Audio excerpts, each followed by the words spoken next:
ਸਾਰਿਆਂ ਨੂੰ ਸਤਿ ਸ਼੍ਰੀ ਅਕਾਲ ਜੀ। Hello everyone. ਅੱਜ ਅਸੀਂ ਫਿਰ ਦੁਬਾਰਾ ਜੁੜੇ ਹਾਂ ਗੁਰੂਕੁਲ ਅਬੋਹਰ ਦੇ ਆਨਲਾਈਨ ਪਲੇਟਫਾਰਮ ਤੋਂ। ਤੁਹਾਡਾ ਸਾਰਿਆਂ ਦਾ ਸਭ ਤੋਂ ਪਹਿਲਾਂ ਨਿੱਘਾ ਸਵਾਗਤ ਹੈ। ਅੱਜ ਅਸੀਂ ਜਿਸ ਟੌਪਿਕ ਨੂੰ ਪੜ੍ਹਨ ਜਾ ਰਹੇ ਹਾਂ ਉਸ ਦਾ ਨਾਮ ਹੈ ਪੰਜਾਬੀ ਸਾਹਿਤ ਦੀ ਇਤਿਹਾਸਕਾਰੀ। ਪੰਜਾਬੀ ਸਾਹਿਤ ਦੀ ਇਤਿਹਾਸਕਾਰੀ ਜਾਂ ਇਉਂ ਕਹਿ ਲਈਏ ਕਿ ਸਾਹਿਤ ਦੀ ਇਤਿਹਾਸਕਾਰੀ। ਸਾਹਿਤ ਦੀ ਇਤਿਹਾਸਕਾਰੀ ਦੇ ਨਾਲ ਜੁੜੀਆਂ ਹੋਈਆਂ ਕੁਝ ਜ਼ਰੂਰੀ ਗੱਲਾਂ। ਉਸ ਤੋਂ ਬਾਅਦ ਅਸੀਂ ਵੇਖਾਂਗੇ ਕਿ ਪੰਜਾਬੀ ਸਾਹਿਤ ਦੀ ਇਤਿਹਾਸਕਾਰੀ ਕਿੰਨਾ ਵਿਦਵਾਨਾਂ ਨੇ ਕਿਸ ਹਿਸਾਬ ਦੇ ਨਾਲ ਕੀਤੀ। ਪੰਜਾਬੀ ਸਾਹਿਤ ਦਾ ਮੁੱਢ ਕਦੋਂ ਬੱਝਾ, ਕਿਹੜੇ ਵਿਦਵਾਨ 8ਵੀਂ 9ਵੀਂ ਸਦੀ ਤੋਂ ਬੱਝਾ ਮੰਨਦੇ ਨੇ ਅਤੇ ਕਿਹੜੇ ਉਸ ਤੋਂ ਬਾਅਦ ਬਾਬਾ ਫਰੀਦ ਸਾਹਿਬ ਤੋਂ ਮੰਨਦੇ ਨੇ। ਉਹਦੇ ਨਾਲ ਹੀ ਪੰਜਾਬੀ ਸਾਹਿਤ ਦੀਆਂ ਜਿਹੜੀਆਂ ਕਾਲਵੰਡ ਹੈ, ਨਾਮਕਰਨ ਹੈ, ਇਹ ਸਾਰਾ ਕੁਝ ਅੱਜ ਦੇ ਇਸ ਅਸੀਂ ਪੇਪਰ ਦੇ ਵਿੱਚ ਵੇਖਾਂਗੇ। ਤੁਹਾਡਾ ਫਿਰ ਤੋਂ ਨਿੱਘਾ ਸਵਾਗਤ ਹੈ। ਆਓ ਅਸੀਂ ਪੰਜਾਬੀ ਸਾਹਿਤ ਦੀ ਇਤਿਹਾਸਕਾਰੀ ਦੇ ਨਾਲ ਜੁੜੀਆਂ ਹੋਈਆਂ ਗੱਲਾਂ ਕਰਦੇ ਹਾਂ।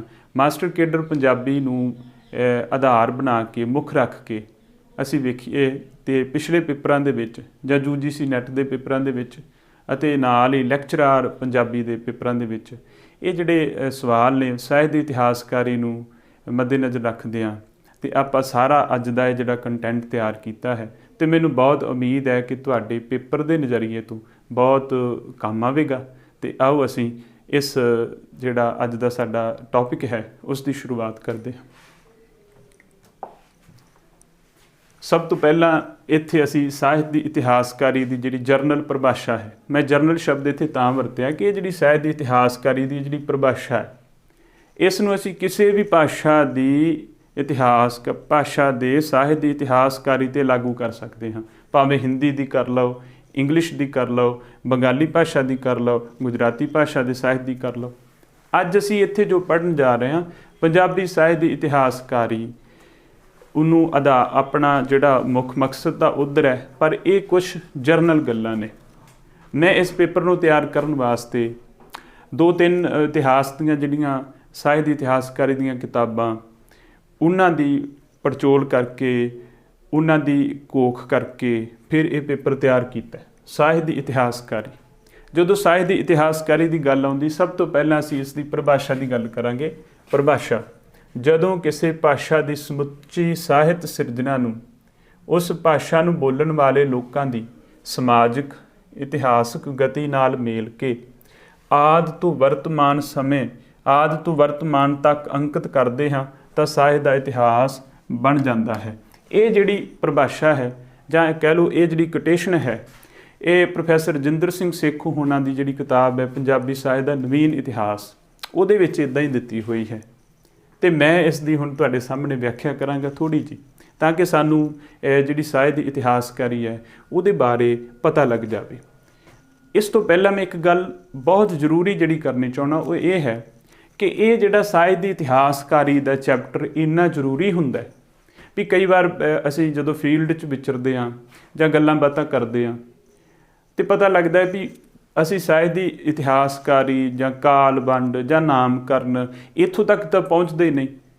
ਕਈ ਵਾਰ ਵਿਦਿਆਰਥੀ ਨੂੰ ਮੱਧਕਾਲ, ਮੁਗਲ ਕਾਲ ਜਾਂ ਨਾਨਕ ਕਾਲ ਇਹਦੇ ਵਿੱਚ ਉਲਝਿਆ ਰਹਿੰਦਾ ਵੀ ਆਦਿ ਕਾਲ ਕਿਹਨੂੰ ਕਿਹਾ ਜਾਵੇ, ਨਾਨਕ ਕਾਲ ਕਿਹਨੂੰ ਕਿਹਾ ਜਾਵੇ ਜਾਂ ਮੁਗਲ ਕਾਲ ਕਿਹਨੂੰ ਕਹਿ ਦਿੱਤਾ, ਇਸ ਤੋਂ ਬਾਅਦ ਸੰਕ੍ਰਾਂਤੀ ਕਾਲ ਕਿਹੜਾ ਆ ਗਿਆ, ਪਰਿਵਰਤਨ ਕਾਲ ਕਿਹੜਾ ਆ ਗਿਆ। ਸੋ ਇਹਨਾਂ ਸਾਰੀਆਂ ਸਮੱਸਿਆਵਾਂ ਨੂੰ ਮੁੱਖ ਰੱਖ ਕੇ ਆਪਾਂ ਇਹ ਪੇਪਰ ਤਿਆਰ ਕੀਤਾ ਹੈ ਵੀ ਮਾਸਟਰ ਕੇਡਰ ਪੰਜਾਬੀ ਦੇ ਵਿੱਚ ਕਈ ਵਾਰ ਸੌਖੇ ਤੋਂ ਸੌਖਾ ਪ੍ਰਸ਼ਨ ਆ ਜਾਂਦਾ ਅਤੇ ਉਮੀਦਵਾਰ ਹੱਲ ਵੀ ਕਰ ਲੈਂਦਾ, ਪਰ ਕਿਉਂਕਿ ਅਸੀਂ ਤਾਂ ਆਉਣ ਵਾਲੇ ਦਿਨਾਂ 'ਚ ਪੰਜਾਬੀ ਭਾਸ਼ਾ ਅਤੇ ਪੰਜਾਬੀ ਸਾਹਿਤ ਦੇ ਅਧਿਆਪਕ ਬਣਨ ਜਾ ਰਹੇ ਹਾਂ ਅਤੇ ਜਦੋਂ ਅਸੀਂ ਅਧਿਆਪਕ ਬਣਨ ਜਾ ਰਹੇ ਹਾਂ ਅਤੇ ਸਾਨੂੰ ਕੁਛ ਜਿਹੜੀਆਂ ਮੁੱਢਲੀਆਂ ਚੀਜ਼ਾਂ ਕਲੀਅਰ ਹੋਣੀਆਂ ਚਾਹੀਦੀਆਂ ਨੇ। ਉਸ ਵਾਸਤੇ ਸਭ ਤੋਂ ਪਹਿਲਾਂ ਅਸੀਂ ਸਾਹਿਤ ਦੀ ਇਤਿਹਾਸਕਾਰੀ ਅਤੇ ਪੰਜਾਬੀ ਸਾਹਿਤ ਦੀ ਇਤਿਹਾਸਕਾਰੀ ਇਸ ਨੂੰ ਧਿਆਨ 'ਚ ਰੱਖ ਕੇ ਸਮਝਣ ਦਾ ਯਤਨ ਕਰਾਂਗੇ। ਇਸ ਨੂੰ ਜਿਹੜੀ ਪਰਿਭਾਸ਼ਾ ਹੈ ਇਹਦਾ ਅਰਥ ਹੈ ਜਦੋਂ ਕਿਸੇ ਭਾਸ਼ਾ ਦੀ ਸਮੁੱਚੀ ਸਾਹਿਤ ਸਿਰਜਣਾ, ਜਦੋਂ ਕਿਸੇ ਵੀ ਭਾਸ਼ਾ ਦੀ,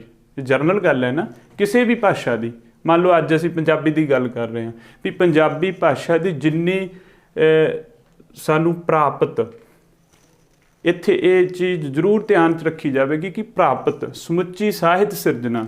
ਸਮੁੱਚੀ ਸਾਹਿਤ ਸਿਰਜਣਾ ਦਾ ਅਰਥ ਇਹ ਨਹੀਂ ਕਿ ਉਹ ਹੁਣ ਫਿਊਚਰ ਦੀ ਗੱਲ ਹੋ ਰਹੀ ਹੈ, ਇਹ ਤੋਂ ਪਿੱਛੇ ਪਿੱਛੇ ਵਰਤਮਾਨ ਅੱਜ ਤੱਕ ਤੇ ਇਸ ਤੋਂ ਪਿੱਛੇ ਜਿਹੜੀ ਭੂਤਕਾਲ ਦੇ ਵਿੱਚ ਜਿੰਨੀ ਵੀ ਰਚੀ ਗਈ ਹੈ ਰਚਨਾ, ਉਸ ਭਾਸ਼ਾ ਦਾ ਜਿੰਨਾ ਵੀ ਸਾਹਿਤ ਹੈ, ਉਸ ਸਾਰੇ ਸਾਹਿਤ ਨੂੰ ਕੀ ਕੀਤਾ, ਉਸ ਭਾਸ਼ਾ ਨੂੰ ਬੋਲਣ ਵਾਲੇ ਲੋਕਾਂ ਦੀ, ਭਾਵ ਇਹ ਪੰਜਾਬੀ ਦਾ ਸਾਹਿਤ ਹੈ, ਤੇ ਅਸੀਂ ਕੀ ਕੀਤਾ, ਪੰਜਾਬੀ ਕੌਣ ਬੋਲਦਾ ਹੈ, ਪੰਜਾਬੀ ਲੋਕ ਬੋਲਦੇ ਨੇ, ਪੰਜਾਬੀ ਲੋਕਾਂ ਦਾ ਜਿਹੜਾ ਸਮਾਜਿਕ ਜੀਵਨ ਹੈ, ਪੰਜਾਬੀ ਬੋਲਣ ਵਾਲੇ ਲੋਕਾਂ ਦਾ ਜਿਹੜਾ ਸਮਾਜਿਕ ਜੀਵਨ ਹੈ, ਤੇ ਪੰਜਾਬੀ ਸਾਹਿਤ ਨੂੰ ਉਸ ਦੇ ਸਮਾਜਿਕ ਅਤੇ ਇਤਿਹਾਸਕ ਜੀਵਨ ਦੀ ਗਤੀ ਨਾਲ ਮੇਲ ਕੇ, ਉਸ ਦੇ ਸਮਾਜਿਕ ਅਤੇ ਇਤਿਹਾਸਕ ਜੀਵਨ ਜਿਹੜਾ ਉਹਨੇ ਜਿਉਇਆ ਹੈ, ਪੰਜਾਬੀ ਨੇ ਜਿਹੜਾ ਆਦਿ ਤੋਂ ਅੱਜ ਤੱਕ ਜਿੰਨਾ ਵੀ ਉਹਨੇ ਜੀਵਨ ਜਿਉਇਆ ਹੈ, ਉਹਦੇ ਸਮਾਜਿਕ ਜੀਵਨ 'ਚ ਕਿਹੜੀਆਂ ਘਟਨਾਵਾਂ ਘਟੀਆਂ,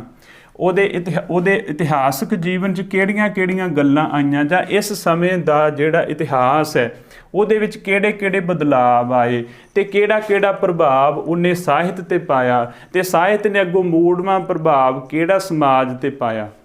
ਜਿਵੇਂ ਆਪਾਂ ਸਭ ਨੂੰ ਪਤਾ ਕਿ ਸਾਹਿਤ ਦਾ ਸਮਾਜ ਦੇ ਨਾਲ ਕਿੰਨਾ ਗਹਿਰਾ ਰਿਸ਼ਤਾ ਹੈ, ਸਾਹਿਤ ਦਾ ਭਾਸ਼ਾ ਦੇ ਨਾਲ ਕਿੰਨਾ ਗਹਿਰਾ ਰਿਸ਼ਤਾ ਹੈ, ਫਿਰ ਸਮਾਜ ਦਾ, ਇਤਿਹਾਸ ਦਾ ਭਾਸ਼ਾ ਤੇ ਸਾਹਿਤ ਨਾਲ ਕਿੰਨਾ ਗਹਿਰਾ ਰਿਸ਼ਤਾ ਹੈ।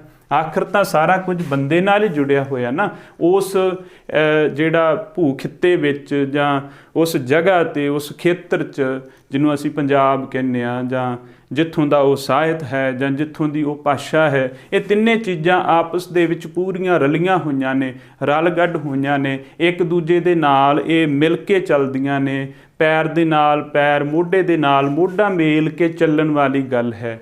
ਤਾਂ ਉਹ ਜਿਹੜਾ ਉੱਥੋਂ ਦਾ ਰਹਿਣ ਵਾਲਾ ਬਸ਼ਿੰਦਾ ਹੈ, ਉਸ ਦਾ ਜਿਹੜਾ ਸਮਾਜਿਕ ਅਤੇ ਇਤਿਹਾਸਕ ਜੀਵਨ ਹੈ, ਜੀਵਨ ਦੀ ਗਤੀ ਹੈ, ਉਹਦੇ ਨਾਲ ਕਿਹਨੂੰ ਮੇਲਿਆ, ਸਮੁੱਚਾ ਜਿਹੜਾ ਪ੍ਰਾਪਤ ਸਾਹਿਤ ਹੈ ਉਸ ਨੂੰ ਮੇਲ ਕੇ ਕੀ ਕੀਤਾ, ਆਦਿ ਤੋਂ ਵਰਤਮਾਨ ਸਮੇਂ ਤੱਕ ਅੰਕਿਤ ਕੀਤਾ।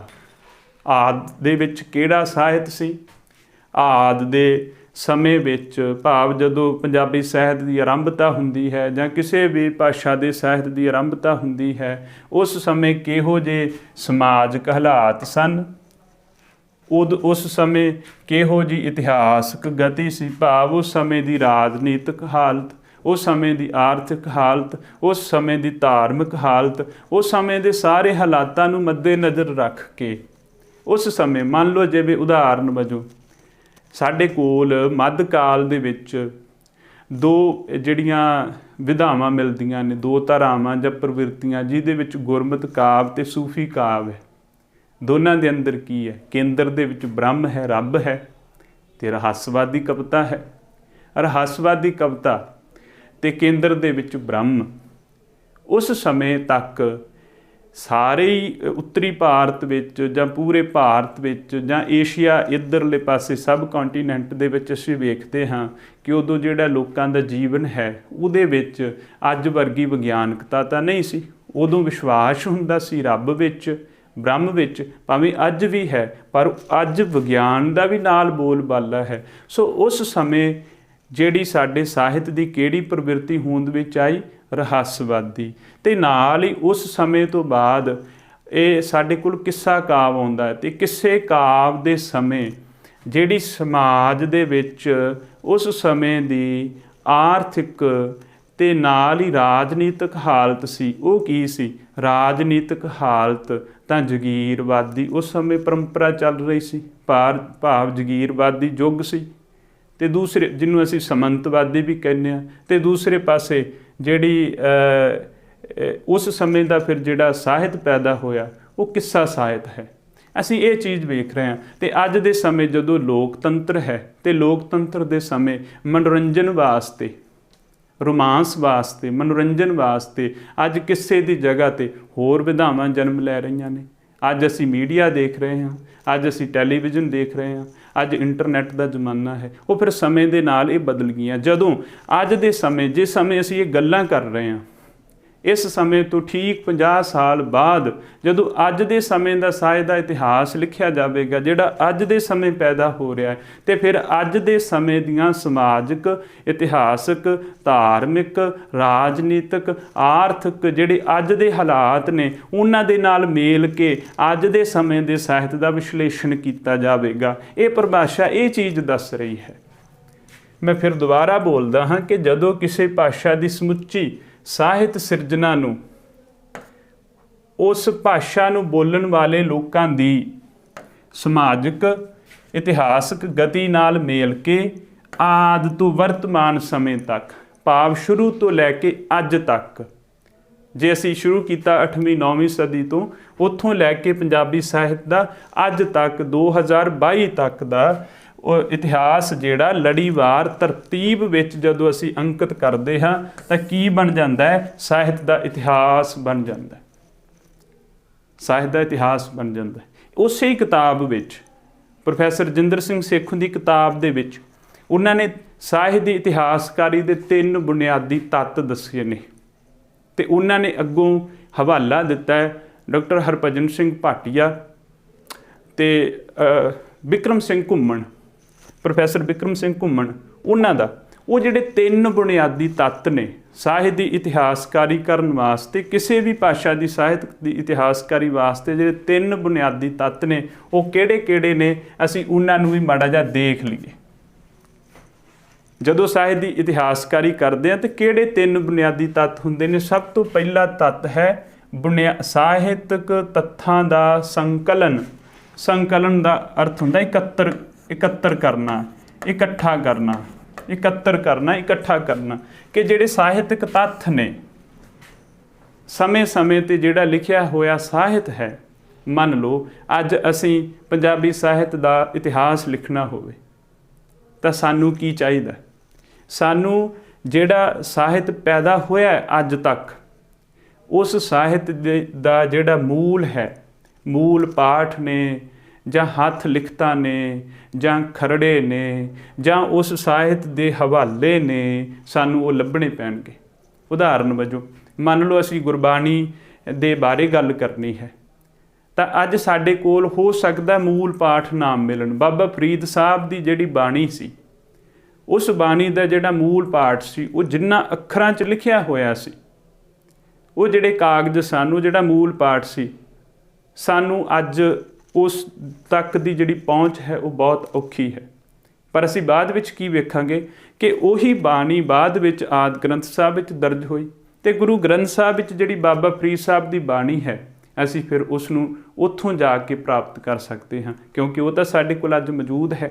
ਉਹ ਜਿਹੜਾ ਸਾਹਿਤਕ ਤੱਥ ਨੇ ਉਹਨਾਂ ਦਾ ਸੰਕਲਨ ਕਰਨਾ, ਉਹਨਾਂ ਨੂੰ ਇਕੱਤਰ ਕਰਨਾ, ਸਾਹਿਤ ਦੀ ਇਤਿਹਾਸਕਾਰੀ ਵਾਸਤੇ ਸਭ ਤੋਂ ਪਹਿਲਾ ਤੱਤ ਇਹ ਹੈ ਕਿ ਸਾਹਿਤ ਦਾ ਇਤਿਹਾਸਕਾਰ, ਜਿਸ ਨੇ ਸਾਹਿਤ ਦੀ ਇਤਿਹਾਸਕਾਰੀ ਕਰਨੀ ਹੈ, ਜਿਸ ਵੀ ਭਾਸ਼ਾ ਦੇ ਸਾਹਿਤ ਦੀ ਇਤਿਹਾਸਕਾਰੀ ਕਰਨੀ ਹੈ, ਉਹਦੇ ਜਿਹੜੇ ਤੱਥ ਨੇ ਉਹਨਾਂ ਨੂੰ ਇਕੱਤਰ ਕਰੇ। ਸਭ ਤੋਂ ਪਹਿਲੀ ਗੱਲ। ਹੁਣ ਵੇਖੋ ਇਹਦਾ ਸਵਾਲ ਆਉਂਦਾ UGC ਨੈਟ ਦੇ ਵਿੱਚ ਜਾਂ ਪੰਜਾਬੀ ਮਾਸਟਰ ਕੇਡਰ ਦੇ ਵਿੱਚ ਜਾਂ ਲੈਕਚਰਾਰ ਜਿਹੜਾ ਪੰਜਾਬੀ ਦਾ ਪੇਪਰ, ਉਹਦੇ 'ਚ ਇਹ ਸਵਾਲ ਆਮ ਹੀ ਪੁੱਛਿਆ ਜਾਂਦਾ ਵੀ ਸਾਹਿਤ ਦੀ ਇਤਿਹਾਸਕਾਰੀ ਵਾਸਤੇ ਸਭ ਤੋਂ ਬੁਨਿਆਦੀ ਤੱਤ ਜਾਂ ਸਭ ਤੋਂ ਵਿਗਿਆਨਕ ਚੀਜ਼ ਕਿਹੜੀ ਹੈ? ਤੇ ਆਪਸ਼ਨਾਂ ਦੇ ਹਿਸਾਬ ਨਾਲ ਕਈ ਵਾਰ ਜ਼ਿਆਦਾਤਰ ਉੱਥੇ ਸਾਹਿਤਕ ਜਿਹੜੇ ਤੱਥ ਨੇ, ਇਹ ਸਵਾਲ ਸਹੀ ਹੁੰਦਾ ਹੈ ਵੀ ਜਿਹੜੇ ਸਾਹਿਤਕ ਤੱਥ ਨੇ ਇੱਥੇ ਉਹਨਾਂ ਨੂੰ ਧਿਆਨ ਵਿੱਚ ਰੱਖਣਾ, ਜਾਂ ਸਾਹਿਤਕ ਤੱਥ ਹੀ ਇਹ ਜਿਹੜਾ ਮੁੱਢ ਹੁੰਦਾ ਹੈ, ਮੂਲ ਹੁੰਦਾ ਹੈ ਕਿਸੇ ਵੀ ਸਾਹਿਤ ਦੀ ਇਤਿਹਾਸਕਾਰੀ ਦਾ। ਸਾਹਿਤਕ ਤੱਥਾਂ ਨੂੰ ਅੱਖਾਂ ਤੋਂ ਓਹਲੇ ਨਹੀਂ ਕੀਤਾ ਜਾ ਸਕਦਾ। ਦੂਜੇ ਨੰਬਰ ਤੇ ਉਹ ਕਹਿੰਦਾ ਜਿਹੜੇ ਸਾਹਿਤਕ ਤੱਥ ਅਸੀਂ ਪ੍ਰਾਪਤ ਕਰ ਲਏ, ਭਾਵ ਨਾਥ ਜੋਗੀਆਂ ਦੀ ਕਵਿਤਾ ਪ੍ਰਾਪਤ ਕਰ ਲਈ, ਬਾਬਾ ਫਰੀਦ ਸਾਹਿਬ ਜੀ ਦੀ ਕਵਿਤਾ, ਜਾਂ ਜਿਹੜੀ ਭਗਤ ਕਵੀ ਜਿਨ੍ਹਾਂ ਨੇ ਪੰਜਾਬੀ 'ਚ ਰਚਨਾ ਕੀਤੀ ਉਹਨਾਂ ਦੀ ਕਵਿਤਾ, ਉਸ ਤੋਂ ਬਾਅਦ ਅਸੀਂ ਗੱਲ ਕਰ ਲਈ ਗੁਰਮਤਿ ਕਾਵਿ ਦੀ ਜਿੰਨੀ ਵੀ ਕਵਿਤਾ ਹੈ, ਜਾਂ ਉਸ ਤੋਂ ਬਾਅਦ ਸੂਫੀ ਕਾਵਿ ਜਾਂ ਵੀਰ ਕਾਵਿ ਜਿੰਨਾ ਵੀ ਮੱਧਕਾਲੀ ਇਤਿਹਾਸ ਹੈ, ਉਸ ਤੋਂ ਬਾਅਦ ਫਿਰ ਆਦਿਕਾਲ ਦਾ ਜਿਹੜਾ ਸਾਡੇ ਕੋਲ ਆਪਣਾ ਆਧੁਨਿਕ ਕਾਲ ਦਾ ਜਿਹੜਾ ਇਤਿਹਾਸ ਹੈ, ਉਹ ਸਾਰੇ ਨੂੰ ਜਦੋਂ ਇਕੱਤਰ ਕਰ ਲਿਆ, ਉਹਦੇ ਮੂਲ ਪਾਠ ਇਕੱਤਰ ਕਰ ਲਏ ਜਾਂ ਹਵਾਲਾ ਪਾਠ ਇਕੱਤਰ ਕਰ ਲਏ, ਜਦੋਂ ਸਾਡੇ ਕੋਲ ਸਾਰੇ ਪਾਠ ਉਪਲਬਧ ਨੇ, ਹੁਣ ਅਸੀਂ ਉਹਨਾਂ ਨੂੰ ਕੀ ਕਰਨਾ? ਉਹਨਾਂ ਨੂੰ ਜੀਵੰਤ ਤਰਤੀਬ ਦੇਣੀ ਹੈ। ਜੀਵੰਤ ਤਰਤੀਬ ਦਾ ਅਰਥ ਕੀ ਹੈ? ਉਹਨਾਂ ਨੂੰ ਇੱਕ ਤਰਤੀਬ ਵਿੱਚ, ਇੱਕ ਸੀਕੁਐਂਸ ਵਿੱਚ ਰੱਖਣਾ ਹੈ, ਜਿਵੇਂ ਜਿਵੇਂ ਉਹ ਪੈਦਾ ਹੋਏ। ਹੁਣ ਜਿਹੜਾ ਅਸੀਂ ਪਿੱਛੇ ਪੜ੍ਹਿਆ ਸੀ ਸਮਾਜਿਕ ਤੇ ਇਤਿਹਾਸਕ ਗਤੀ ਨਾਲ ਮੇਲ ਕੇ, ਇੱਦਾਂ ਨਹੀਂ ਹੋ ਸਕਦਾ ਕਿ ਅੱਜ ਨਾਵਲ ਹੈ ਤੇ ਸਾਨੂੰ ਪਤਾ ਵੀ ਨਾਵਲ ਕਿਸ ਸਮੇਂ ਦੀ ਪੈਦਾਵਾਰ ਹੈ। ਅੱਜ ਜਿਹੜਾ ਸਮਾਂ ਹੈ ਉਦਯੋਗ ਦਾ ਸਮਾਂ ਹੈ, ਤੇ ਅੱਜ ਕਿੱਸਾ ਨਹੀਂ ਪੈਦਾ ਹੋ ਰਿਹਾ। ਅੱਜ ਕੀ ਪੈਦਾ ਹੋ ਰਿਹਾ? ਨਾਵਲ ਪੈਦਾ ਹੋ ਰਿਹਾ। ਨਾਵਲ ਦੇ ਵਿੱਚ ਵੀ ਉੱਦਾਂ ਹੀ ਸਮਾਜ ਨੂੰ ਪੇਸ਼ ਕੀਤਾ ਜਾ ਰਿਹਾ ਹੈ ਜਿਵੇਂ ਉਸ ਸਮੇਂ 18ਵੀਂ ਸਦੀ ਦੇ ਵਿੱਚ ਕਿੱਸੇ 'ਚ ਪੇਸ਼ ਕੀਤਾ ਜਾ ਰਿਹਾ ਸੀ। ਤਾਂ ਜੀਵੰਤ ਤਰਤੀਬ ਕੀ ਹੈ? ਇਹ ਨਹੀਂ ਵੀ ਅਸੀਂ ਇੱਦਾਂ ਕਹੀਏ ਵੀ ਕਿਸੇ ਨੂੰ ਬਾਅਦ ਵਿੱਚ ਰੱਖ ਲਈਏ ਤੇ ਨਾਵਲ ਨੂੰ ਪਹਿਲਾਂ ਰੱਖ ਲਈਏ, ਜਾਂ ਨਾਥਾਂ ਜੋਗੀਆਂ ਦੀ ਕਵਿਤਾ ਨੂੰ ਇੱਥੇ ਲੈ ਆਈਏ ਤੇ ਆਧੁਨਿਕ ਕਵਿਤਾ ਸ਼ਿਵ ਕੁਮਾਰ ਬਟਾਲਵੀ ਨੂੰ ਪਿੱਛੇ ਲੈ ਜਾਈਏ। ਇਹ ਤਰਤੀਬ ਨਹੀਂ ਹੋਊਗੀ। ਤਰਤੀਬ ਹਮੇਸ਼ਾ ਹੋਊਗੀ ਜਿਹੜਾ ਉਸ ਉੱਥੋਂ ਦੇ ਲੋਕਾਂ ਦਾ, ਉੱਥੋਂ ਦੇ ਵਸਿੰਦਿਆਂ ਦਾ ਸਮਾਜਿਕ ਜਿਹੜਾ ਜੀਵਨ ਹੈ, ਇਤਿਹਾਸਕ ਜਿਹੜੀ ਗਤੀ ਹੈ, ਉਹਦੇ ਨਾਲ ਮੇਲ ਕੇ ਜਦੋਂ ਅਸੀਂ ਉਸ ਨੂੰ ਤਰਤੀਬ ਵਿੱਚ ਰੱਖਾਂਗੇ ਤੇ ਫਿਰ ਸਾਡੇ ਕੋਲ ਸਾਹਿਤ ਦੀ ਇਤਿਹਾਸਕਾਰੀ ਦਾ ਦੂਜਾ ਬੁਨਿਆਦੀ ਤੱਤ ਬਣ ਜਾਵੇਗਾ। ਇਹ ਹੈ ਸਾਹਿਤਕ ਤੱਥਾਂ ਦੀ ਜੀਵੰਤ ਤਰਤੀਬ। ਦੋ ਚੀਜ਼ਾਂ ਹੋ ਗਈਆਂ। ਤੀਜੇ ਨੰਬਰ 'ਤੇ ਹੈ ਸਾਡੇ ਕੋਲ ਸਾਹਿਤਕ ਤੱਥਾਂ ਦੀ ਵਿਆਖਿਆ। ਇਹ ਜਿਹੜੀ ਵਿਆਖਿਆ ਹੈ ਇਹਦੇ 'ਚ ਵਿਸ਼ਲੇਸ਼ਣ ਵੀ ਹੋ ਸਕਦਾ ਹੈ, ਇਹਦੇ ਵਿੱਚ ਸੰਸਲੇਸ਼ਣ ਵੀ ਹੋ ਸਕਦਾ ਹੈ, ਇਹਦੇ ਵਿੱਚ ਵਿਸ਼ਲੇਸ਼ਣ ਹੋ ਸਕਦਾ, ਸੰਸਲੇਸ਼ਣ ਹੋ ਸਕਦਾ, ਇਹਦੇ 'ਚ ਵਿਆਖਿਆ ਹੋ ਸਕਦੀ ਹੈ, ਇਹਦੇ 'ਚ ਆਲੋਚਨਾ ਵੀ ਹੋ ਸਕਦੀ ਹੈ।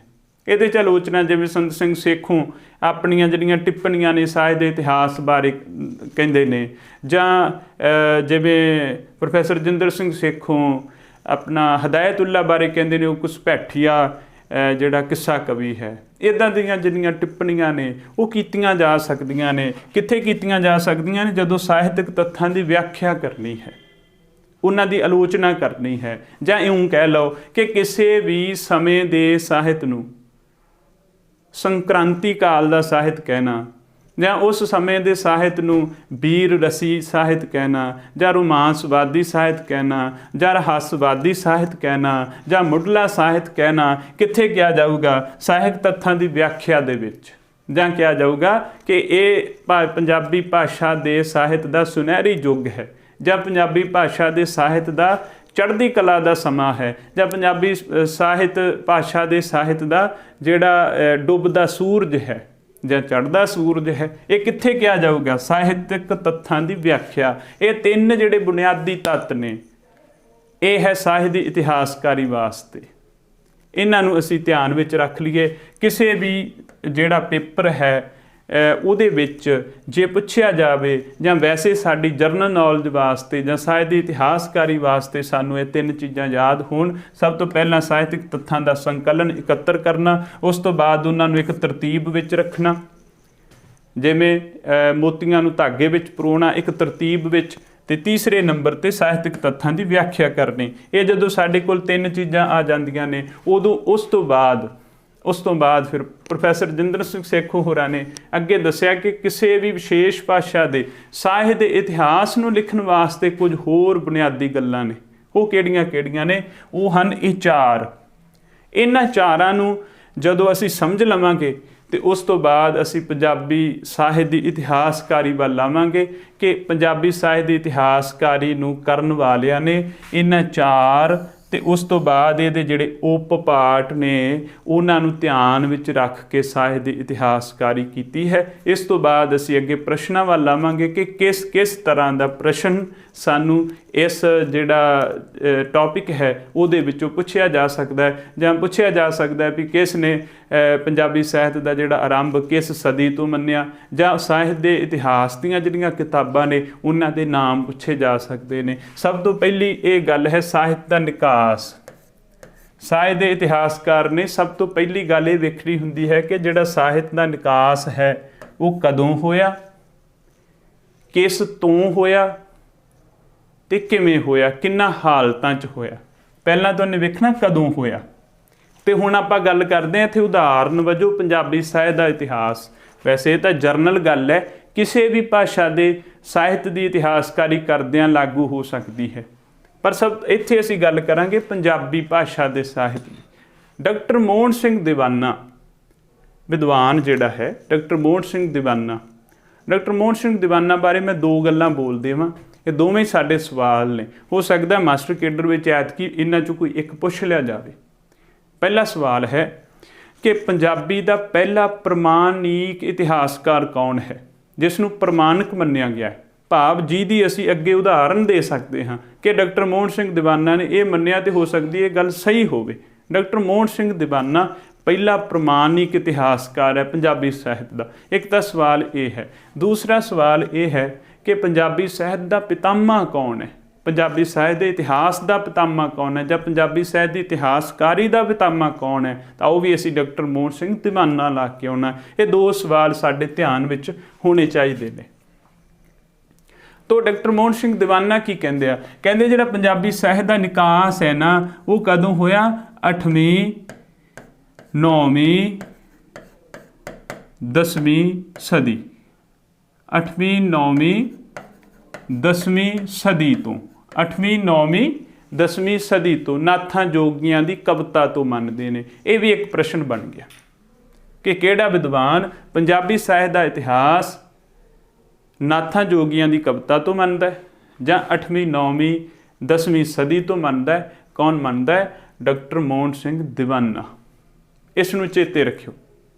ਵੈਸੇ ਇਹਦੀ ਅੱਗੇ ਅਸੀਂ ਡਿਟੇਲ ਅਗਲੇ ਆਉਣ ਵਾਲੇ ਦਿਨਾਂ 'ਚ ਕਰਾਂਗੇ, ਜਦੋਂ ਆਦਿਕਾਲ ਦਾ ਸਾਹਿਤ ਪੜ੍ਹਾਂਗੇ, ਮੱਧਕਾਲ ਦਾ ਸਾਹਿਤ ਪੜ੍ਹਾਂਗੇ। ਆਦਿਕਾਲ ਦੇ ਸਾਹਿਤ ਵਿੱਚ ਕਿਹੜੇ ਕਵੀਆਂ ਨੇ ਕਵਿਤਾ ਕੀਤੀ, ਕਿੰਨਾਂ ਦੀ ਕਵਿਤਾ ਉੱਤੇ ਆਪਭ੍ਰੰਸ਼ ਭਾਸ਼ਾ ਦਾ ਪ੍ਰਭਾਵ ਹੈ। ਜਿਵੇਂ ਨਾਥ ਜੋਗੀਆਂ ਦੀ ਕਵਿਤਾ ਹੈ, ਉਹਨਾਂ ਨੇ ਜੇ 8ਵੀਂ 9ਵੀਂ ਸਦੀ ਤੋਂ ਕਰ ਦਿੱਤੀ ਤੇ ਬਾਅਦ ਵਿੱਚ ਆਣ ਕੇ ਫਿਰ ਆਦਿਕਾਲ ਦੇ ਪਹਿਲੇ ਬਾਬਾ ਫਰੀਦ ਆਉਂਦੇ ਨੇ, ਉਸ ਤੋਂ ਬਾਅਦ ਫਿਰ ਗੁਰਮਤਿ ਕਾਵਿ ਚੱਲਦਾ। ਉਹਦੇ ਦੌਰਾਨ ਜਿੰਨਾ ਵੀ ਸਾਹਿਤ ਪੈਦਾ ਹੋਇਆ 3-4 ਉਹਦੀਆਂ ਪ੍ਰਵਿਰਤੀਆਂ ਬਣਾ ਕੇ ਤੇ ਆਪਾਂ ਸਮਝਾਂਗੇ ਆਉਣ ਵਾਲੇ ਦਿਨਾਂ 'ਚ। ਇੱਥੇ ਬਸ ਅਸੀਂ ਇਹ ਗੱਲ ਯਾਦ ਰੱਖਣੀ ਕਿ ਡਾਕਟਰ ਮੋਹਨ ਸਿੰਘ ਦੀਵਾਨਾ 8ਵੀਂ 9ਵੀਂ ਸਦੀ ਤੋਂ ਪੰਜਾਬੀ ਸਾਹਿਤ ਦਾ ਆਰੰਭ ਮੰਨਦਾ ਹੈ ਨਾਥਾਂ ਜੋਗੀਆਂ ਦੀ ਕਵਿਤਾ ਤੋਂ। ਇਹ ਸਾਡਾ ਪ੍ਰਸ਼ਨ ਹੈ। ਹਾਂਜੀ, ਇੱਥੇ ਅਸੀਂ ਇਹ ਵੇਖਣਾ ਹੁੰਦਾ ਕਿ ਸਾਹਿਤ ਦਾ ਜਿਹੜਾ ਨਿਕਾਸ ਹੈ ਉਹ ਕਦੋਂ ਹੋਇਆ। ਕਦੋਂ ਤਾਂ ਅਸੀਂ ਵੇਖ ਲਿਆ ਕਿ 8ਵੀਂ 9ਵੀਂ ਸਦੀ ਤੋਂ, ਤੇ ਕਿਵੇਂ ਹੋਇਆ, ਕਿਵੇਂ ਅਸੀਂ ਵੇਖਣਾ ਵੀ ਉਸ ਸਮੇਂ ਦੇ ਹਾਲਾਤ ਕੀ ਸਨ, ਰਾਜਨੀਤਿਕ ਹਾਲਤ ਕਿਹੜੇ ਸਨ। ਜਿਵੇਂ ਰਾਜਨੀਤਿਕ ਹਾਲਤ ਉਸ ਸਮੇਂ ਦੇ ਜਿਹੜੇ ਪੰਜਾਬ ਦੇ ਉਹ ਇਹ ਸਨ ਕਿ ਮੁਹੰਮਦ ਗੌਰੀ ਤੇ ਮੁਹੰਮਦ ਗਜ਼ਨਵੀ ਹੋਰੀ ਪੰਜਾਬ 'ਤੇ ਹਮਲਾ ਕਰ ਰਹੇ ਸੀ, ਲਗਾਤਾਰ ਭਾਰਤ 'ਤੇ ਹਮਲੇ ਕਰ ਰਹੇ ਸੀ। ਉਹਦੇ ਨਾਲ ਇਸਲਾਮ ਧਰਮ ਦਾ ਜਿਹੜਾ ਨਵਾਂ ਜਨਮ ਹੋ ਕੇ ਹਟਿਆ ਸੀ, 200-250 ਸਾਲ ਹੋ ਗਏ ਸਨ, ਅਤੇ ਨਾਲ ਹੀ ਉਹਨਾਂ ਦੇ ਮੁਸਲਮਾਨ ਜਿਹੜੇ ਹਮਲਾਵਰ ਸੀ ਉਹਨਾਂ ਦੇ ਨਾਲ ਸੂਫੀਆਂ ਦਾ ਪੰਜਾਬ ਦੇ ਵਿੱਚ ਆਉਣਾ ਸ਼ੁਰੂ ਹੋ ਗਿਆ। ਉਹਦੇ ਨਾਲ ਹੀ ਜਿਹੜਾ ਉੱਤਰ ਭਾਰਤ ਦਾ ਸਮਾਂ ਸੀ, ਉੱਤਰ ਭਾਰਤ ਦੇ ਸਮੇਂ 'ਤੇ ਜਿਹੜਾ ਧਾਰਮਿਕ ਪ੍ਰਭਾਵ ਸੀ ਉਹ ਸਮੇਂ ਨਾਥ ਜੋਗੀਆਂ ਦਾ ਸੀ। ਨਾਥ ਜੋਗੀਆਂ ਦਾ ਪ੍ਰਭਾਵ ਹੋ ਗਿਆ ਧਾਰਮਿਕ ਤੌਰ 'ਤੇ। ਰਾਜਨੀਤਿਕ ਤੌਰ 'ਤੇ ਲਗਾਤਾਰ ਹਮਲੇ ਹੋਣੇ ਸ਼ੁਰੂ ਹੋ ਗਏ ਉਸ ਸਮੇਂ ਦਾ ਜਿਹੜਾ ਸਮਾਜਿਕ ਜੀਵਨ ਸੀ। ਸਮਾਜਿਕ ਜੀਵਨ ਤੁਹਾਨੂੰ ਸਭ ਨੂੰ ਪਤਾ ਵੀ ਮੱਧਕਾਲ ਦਾ ਕਿਹੋ ਜਿਹਾ ਸਮਾਜਿਕ ਜੀਵਨ ਹੈ ਕਿ ਇੱਥੇ ਜਿਹੜਾ ਵਿੱਦਿਆ ਦਾ ਜਿਹੜਾ ਪ੍ਰਚਾਰ ਪ੍ਰਸਾਰ ਹੈ ਉਹ ਬਹੁਤ ਘੱਟ ਹੈ, ਅਤੇ ਲੋਕਾਂ ਦਾ ਜਿਹੜਾ ਆਮ ਜੀਵਨ ਹੈ, ਆਰਥਿਕ ਜੀਵਨ, ਉਹ ਖੇਤੀਬਾੜੀ 'ਤੇ ਨਿਰਭਰ ਹੈ ਜਾਂ ਪਸ਼ੂ ਪਾਲਣ 'ਤੇ ਨਿਰਭਰ ਹੈ ਜਾਂ ਛੋਟੇ ਉਹਨਾਂ ਦੇ ਜਿਹੜੇ ਘਰੇਲੂ ਧੰਦੇ ਹਨ ਉਹਨਾਂ ਦੇ ਨਾਲ ਜੀਵਨ ਚੱਲਦਾ ਹੈ। ਇੱਦਾਂ ਜਿਹੜਾ ਜੀਵਨ ਚੱਲਦਾ, ਉਹਨਾਂ ਹਾਲਤਾਂ ਦੇ ਵਿੱਚ ਸਭ ਤੋਂ ਪਹਿਲਾਂ ਪੰਜਾਬੀ 'ਚ ਜਿਹੜੀ ਕਵਿਤਾ ਹੈ ਉਹ ਕੌਣ ਕਹਿੰਦਾ ਹੈ? ਉਹ ਨਾਥ ਜੋਗੀ ਕਹਿੰਦੇ ਨੇ। ਇੱਥੇ ਮੈਂ ਇੱਕ ਗੱਲ ਸਾਥੀਓ ਤੁਹਾਡੇ ਨਾਲ ਕਰਾਂ। ਅਸਲ ਵਿੱਚ ਜਦੋਂ ਅਸੀਂ ਸਮਾਜ ਦੇ ਕਿਸੇ ਬੰਦੇ ਨੂੰ ਬਾਕੀ ਉਹਦੀਆਂ ਸਮਾਜਿਕ ਜ਼ਿੰਮੇਵਾਰੀਆਂ ਤੋਂ ਮੁਕਤ ਕਰ ਦਿੰਦੇ ਹਾਂ ਅਤੇ ਉਸ ਤੋਂ ਬਾਅਦ ਉਹਦਾ ਧਿਆਨ ਕਲਾ ਵੱਲ ਜਾਂਦਾ ਹੈ। ਜਦੋਂ ਅਸੀਂ ਕਿਸੇ ਵੀ ਬੰਦੇ ਨੂੰ ਉਹਦੀਆਂ ਜਿਹੜੀਆਂ ਬਾਕੀ ਪਰਿਵਾਰਕ ਸਮਾਜਿਕ ਜ਼ਿੰਮੇਵਾਰੀਆਂ ਤੋਂ ਮੁਕਤ ਕਰ ਦਿੰਦੇ ਹਾਂ ਫਿਰ ਉਹ ਕਲਾ ਵੱਲ ਜਾਂਦਾ ਹੈ।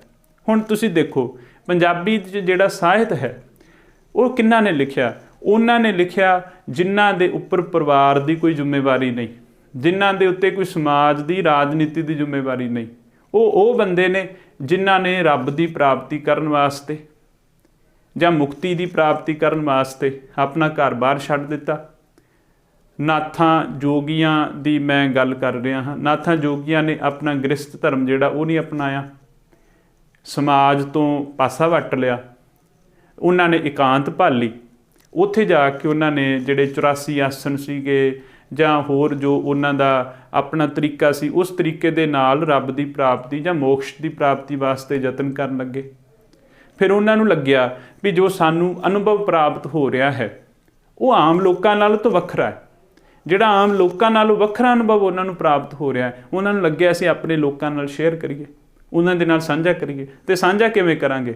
ਸਾਂਝਾ ਕਰਾਂਗੇ ਭਾਸ਼ਾ ਰਾਹੀਂ। ਤੇ ਉਸ ਸਮੇਂ ਆਪਣੀ ਗੱਲ ਦੂਸਰੇ ਤੱਕ ਜਿਹੜੀ ਪਹੁੰਚਾਉਣ ਵਾਸਤੇ ਭਾਸ਼ਾ ਤੇ ਸਾਹਿਤ ਤੇ ਉਹਦੇ 'ਚ ਵਰਤੀ ਜਾਂਦੀ ਸੀ ਅੱਗੇ ਕਵਿਤਾ। ਤੇ ਜਿਹੜੀ ਕਵਿਤਾ ਹੈ ਉਹ ਛੰਦਬੱਧ ਹੁੰਦੀ, ਤੇ ਛੰਦਬੱਧ ਕਵਿਤਾ ਯਾਦ ਕਰਨੀ ਸੌਖੀ ਹੁੰਦੀ ਸੀ। ਤੇ ਪੁਰਾਣੇ ਸਮੇਂ ਦੇ ਵਿੱਚ ਇਸੇ ਕਰਕੇ ਜਿਹੜੇ ਵੱਡੇ ਵੱਡੇ ਗ੍ਰੰਥ ਹੈ ਉਹ ਕਵਿਤਾ ਦੇ ਵਿੱਚ ਕਹੇ ਜਾਂਦੇ ਸਨ, ਕਿਉਂਕਿ ਕਵਿਤਾ ਯਾਦ ਕਰਨੀ ਸੌਖੀ ਹੁੰਦੀ ਹੈ। ਤੇ ਇੱਥੇ ਮੈਨੂੰ ਇੱਕ ਹੋਰ ਸਵਾਲ ਵੀ ਪੰਜਾਬੀ ਸਾਹਿਤ ਦੇ ਹਵਾਲੇ ਨਾਲ ਯਾਦ ਆ ਗਿਆ। ਤੁਹਾਨੂੰ ਪੁੱਛਿਆ ਜਾਵੇ ਕਿ ਪੰਜਾਬੀ ਸਾਹਿਤ ਦੇ ਵਿੱਚ ਸਭ ਤੋਂ ਪਹਿਲਾਂ ਸ਼ਬਦ, ਸ਼ਲੋਕ, ਪਦੇ, ਚੌਪਦੇ ਕਿਸ ਨੇ ਵਰਤੇ?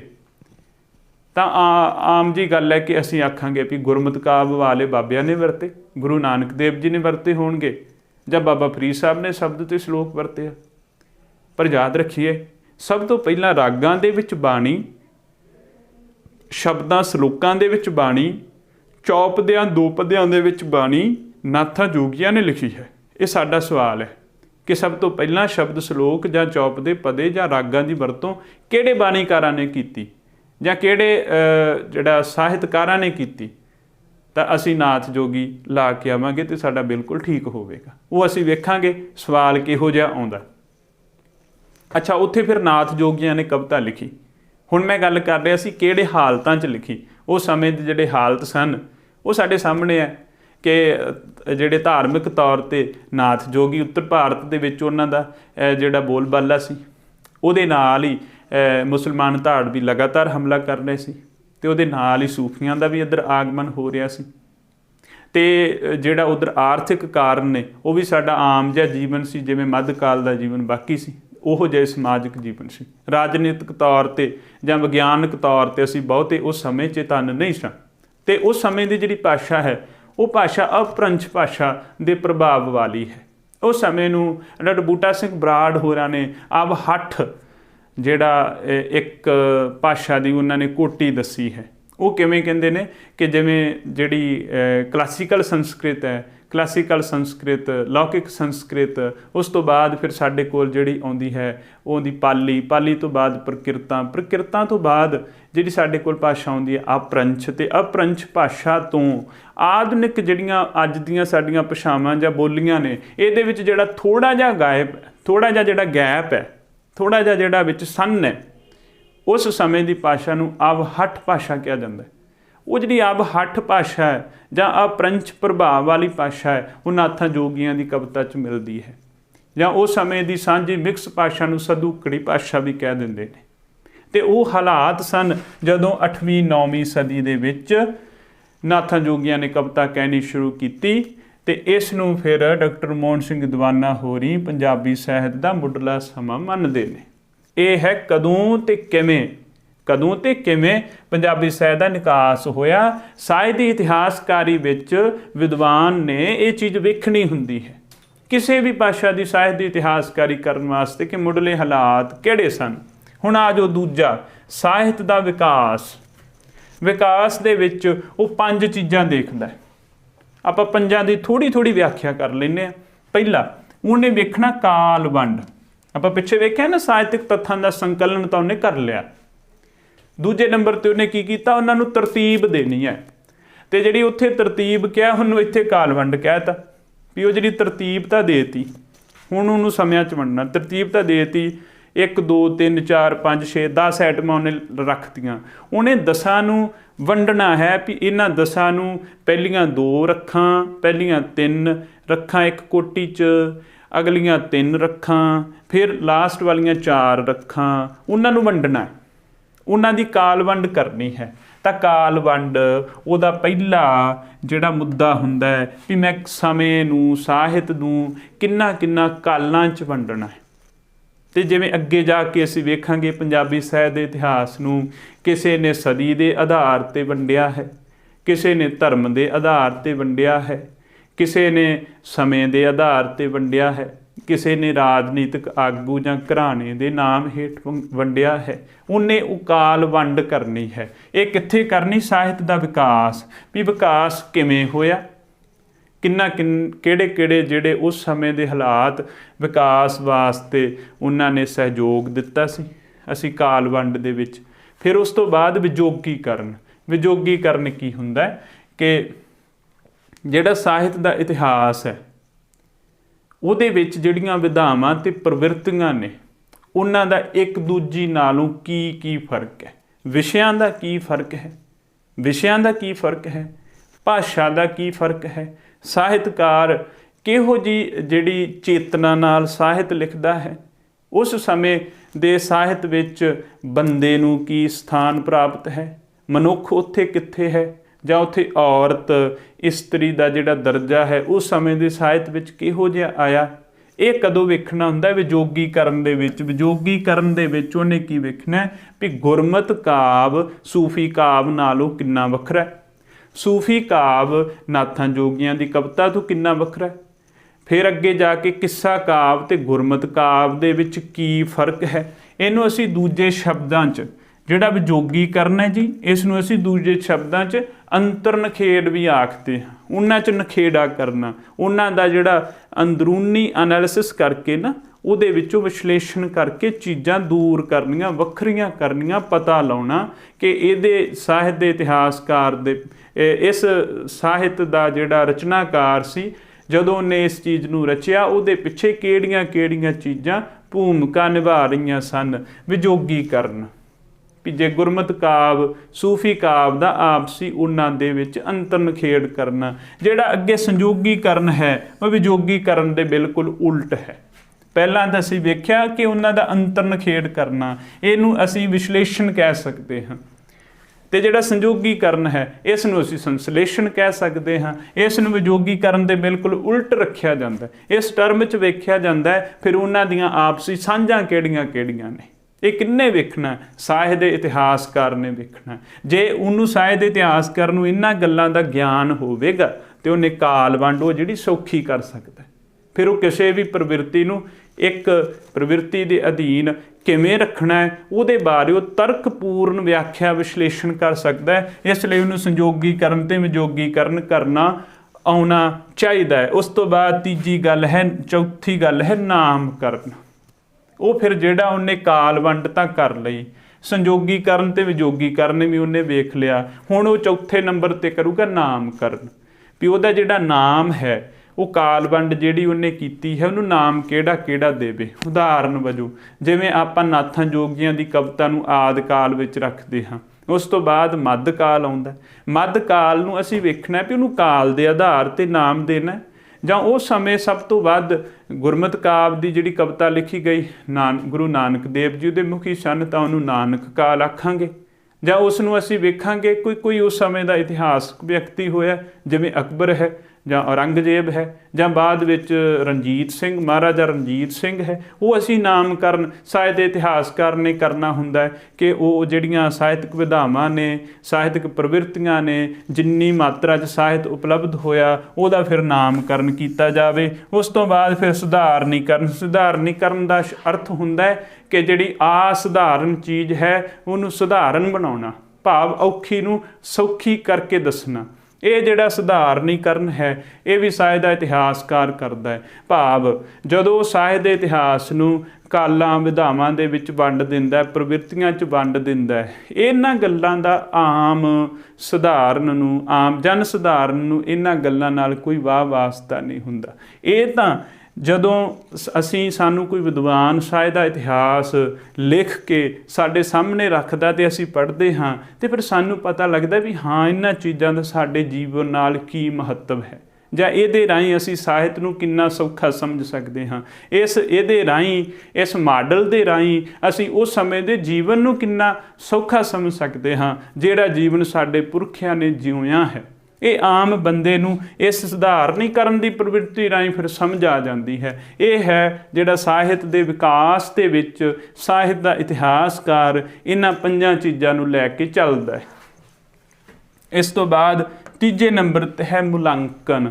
ਇਹ ਵੀ ਸਾਹਿਤ ਦੇ ਇਤਿਹਾਸਕਾਰ ਨੇ ਮੁਲਾਂਕਣ ਕਰਨਾ ਹੁੰਦਾ ਹੈ ਕਿ ਕਿਸ ਸਮੇਂ ਦਾ ਸਾਹਿਤ ਕਿੰਨਾ ਚੰਗਾ ਸਾਹਿਤ ਸੀ, ਕਿੰਨਾ ਉੱਤਮ ਸਾਹਿਤ ਸੀ, ਕਿਸ ਸਮੇਂ ਦੇ ਸਾਹਿਤ ਵਿੱਚ ਬ੍ਰਾਹਮਣ ਨੂੰ ਥਾਂ ਸੀ, ਕਿਸ ਸਮੇਂ ਦੇ ਸਾਹਿਤ ਵਿੱਚ ਮਨੁੱਖ ਕੇਂਦਰਿਤ ਹੋ ਗਿਆ, ਕਿਸ ਸਮੇਂ ਦੇ ਸਾਹਿਤ ਨੂੰ ਸੁਨਹਿਰੀ ਯੁੱਗ ਕਿਹਾ ਜਾਵੇ, ਕਿਸ ਸਮੇਂ ਦੇ ਸਾਹਿਤ ਨੂੰ ਸੰਕ੍ਰਾਂਤੀ ਯੁੱਗ ਕਿਹਾ ਜਾਵੇ, ਕਿਸ ਸਮੇਂ ਦੇ ਸਾਹਿਤ ਨੂੰ ਭਾਂਜਵਾਦੀ ਪ੍ਰਵਿਰਤੀ ਦਾ ਸਾਹਿਤ ਕਿਹਾ ਜਾਵੇ, ਉਹ ਅਸੀਂ ਕਿੱਥੇ ਵੇਖਣਾ ਹੁੰਦਾ? ਮੁਲਾਂਕਣ ਦੇ ਵਿੱਚ। ਕਿੰਨੇ ਕਰਨਾ? ਸਾਹਿਤ ਦੇ ਇਤਿਹਾਸਕਾਰ ਨੇ। ਉਸ ਤੋਂ ਬਾਅਦ ਆ ਗਿਆ ਸਾਹਿਤ ਦਾ ਮਹੱਤਵ, ਕਿ ਸਾਹਿਤ ਦੀ ਸਾਡੇ ਜੀਵਨ 'ਚ ਦੇਣ ਕੀ ਹੈ, ਸਾਹਿਤ ਨੇ ਸਾਡੇ ਜੀਵਨ ਨੂੰ ਬਦਲਿਆ ਕਿਵੇਂ ਹੈ, ਸਾਹਿਤ ਦੇ ਆਉਣ ਨਾਲ ਸਾਡਾ ਜੀਵਨ ਚੰਗਾ ਹੋਇਆ ਹੈ, ਵਿਗਿਆਨਕ ਹੋਇਆ ਹੈ, ਜਾਂ ਸਾਹਿਤ ਦੇ ਆਉਣ ਨਾਲ ਸਾਡੇ ਜੀਵਨ ਦੇ ਵਿੱਚ ਕੋਈ ਵਿਕਾਰਾਂ ਦਾ ਵਾਧਾ ਹੋਇਆ। ਸਾਹਿਤ ਦਾ ਸਾਡੇ ਜੀਵਨ ਦੇ ਨਾਲ ਵਾਹ ਵਾਸਤਾ ਕੀ ਹੈ, ਕਿੱਥੇ ਵੇਖਣਾ ਹੁੰਦਾ ਜੀ? ਸਾਹਿਤ ਦੇ ਮਹੱਤਵ ਵਿੱਚ। ਇਸ ਤੋਂ ਬਾਅਦ ਅੱਗੇ ਅਸੀਂ ਗੱਲ ਕਰਾਂਗੇ ਸਾਹਿਤ ਦੀ ਵੰਡ ਦੇ ਆਧਾਰ। ਜਦੋਂ ਅਸੀਂ ਸਾਹਿਤ ਦੇ ਇਤਿਹਾਸਕਾਰ ਨੇ ਸਾਹਿਤ ਨੂੰ ਵੰਡਣਾ ਹੁੰਦਾ ਤੇ ਉਹਦੇ ਆਧਾਰ ਕਿਹੜੇ ਕਿਹੜੇ ਨੇ, ਅਸੀਂ ਇਹ ਆਧਾਰ ਵੇਖ ਲਈਏ। ਇਹਨਾਂ ਤੇ ਕਈ ਵਾਰ ਸਾਨੂੰ ਪ੍ਰਸ਼ਨ ਆ ਜਾਂਦਾ ਹੈ। ਪਹਿਲਾ ਜਿਹੜਾ ਆਧਾਰ ਹੈ ਧਾਰਮਿਕ ਜਾਂ ਸੰਪਰਦਾਇਕ ਆਧਾਰ। ਸਾਹਿਤ ਦਾ ਇਤਿਹਾਸਕਾਰ ਉਹਨੇ ਤੱਥਾਂ ਦਾ ਸੰਕਲਨ ਕਰ ਲਿਆ, ਉਹਨੇ ਹੁਣ ਤਰਤੀਬ ਵੀ ਦੇਣੀ ਹੈ, ਉਸ ਤੋਂ ਬਾਅਦ ਉਹਨੇ ਉਹਦੀ ਵਿਆਖਿਆ ਕਰਨੀ ਹੈ।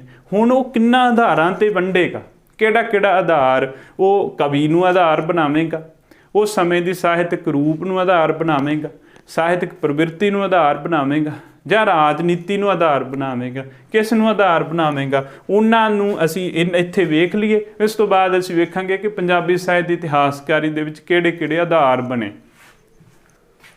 ਇਹ ਜਰਨਲ ਹੈ, ਕਿਸੇ ਵੀ ਭਾਸ਼ਾ ਦੇ ਸਾਹਿਤ ਨੂੰ ਵੰਡਣ ਵਾਸਤੇ ਇਹਨਾਂ ਨੂੰ ਆਧਾਰ ਮੰਨਿਆ ਜਾਂ ਬਣਾਇਆ ਜਾ ਸਕਦਾ। ਸਭ ਤੋਂ ਪਹਿਲਾਂ ਹੈ ਧਾਰਮਿਕ ਜਾਂ ਸੰਪਰਦਾਇਕ ਆਧਾਰ।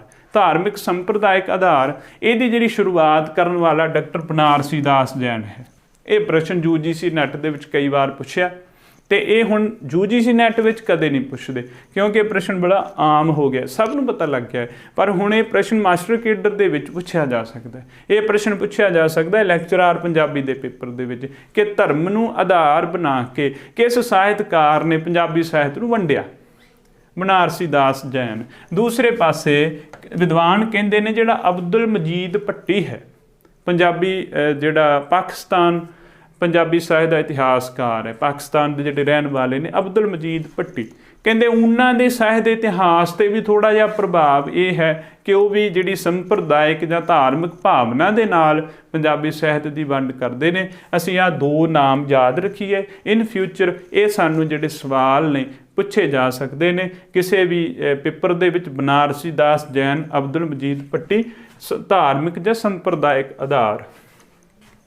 ਦੂਜੇ ਨੰਬਰ 'ਤੇ ਆਉਂਦਾ ਜੀ ਲੇਖਕ ਜਾਂ ਸਾਹਿਤਕਾਰ ਦੇ ਨਾਮ 'ਤੇ, ਜਿਵੇਂ ਆਪਾਂ ਕਹੀਏ ਨਾਨਕ ਕਾਲ, ਗੁਰੂ ਨਾਨਕ ਦੇਵ ਜੀ ਦੀ ਕਵਿਤਾ, ਉਹਦੇ ਆਧਾਰ 'ਤੇ, ਜਾਂ ਆਪਾਂ ਅੱਗੇ ਜਾ ਕੇ ਕਹੀਏ ਵਾਰਸ਼ਾ ਕਾਲ, ਜਾਂ ਅੱਗੇ ਜਾ ਕੇ ਭਾਈ ਵੀਰ ਸਿੰਘ ਤੇ ਉਹਨਾਂ ਦਾ ਯੁੱਗ, ਭਾਈ ਵੀਰ ਸਿੰਘ ਤੇ ਉਹਨਾਂ ਦੀ ਕਵਿਤਾ, ਜਾਂ ਭਾਈ ਵੀਰ ਸਿੰਘ ਤੇ ਹੋਰ ਕਵੀ, ਸਿੱਖ ਸ਼੍ਰੇਣੀ ਦੀ ਕਵਿਤਾ, ਕਈ ਨਾਮ ਤਾਂ ਉੱਥੇ ਅਸੀਂ ਵੇਖ ਸਕਦੇ ਹਾਂ ਲੇਖਕ ਜਾਂ ਸਾਹਿਤਕਾਰ ਦੇ ਨਾਂ 'ਤੇ। ਤੀਜੇ ਨੰਬਰ 'ਤੇ ਰਾਜਨੀਤਿਕ ਆਗੂ ਜਾਂ ਰਾਜ ਘਰਾਣਾ। ਰਾਜਨੀਤਿਕ ਆਗੂ ਜਿਵੇਂ ਮਹਾਰਾਜਾ ਰਣਜੀਤ ਸਿੰਘ ਰਾਜਨੀਤਿਕ ਆਗੂ ਹੈ।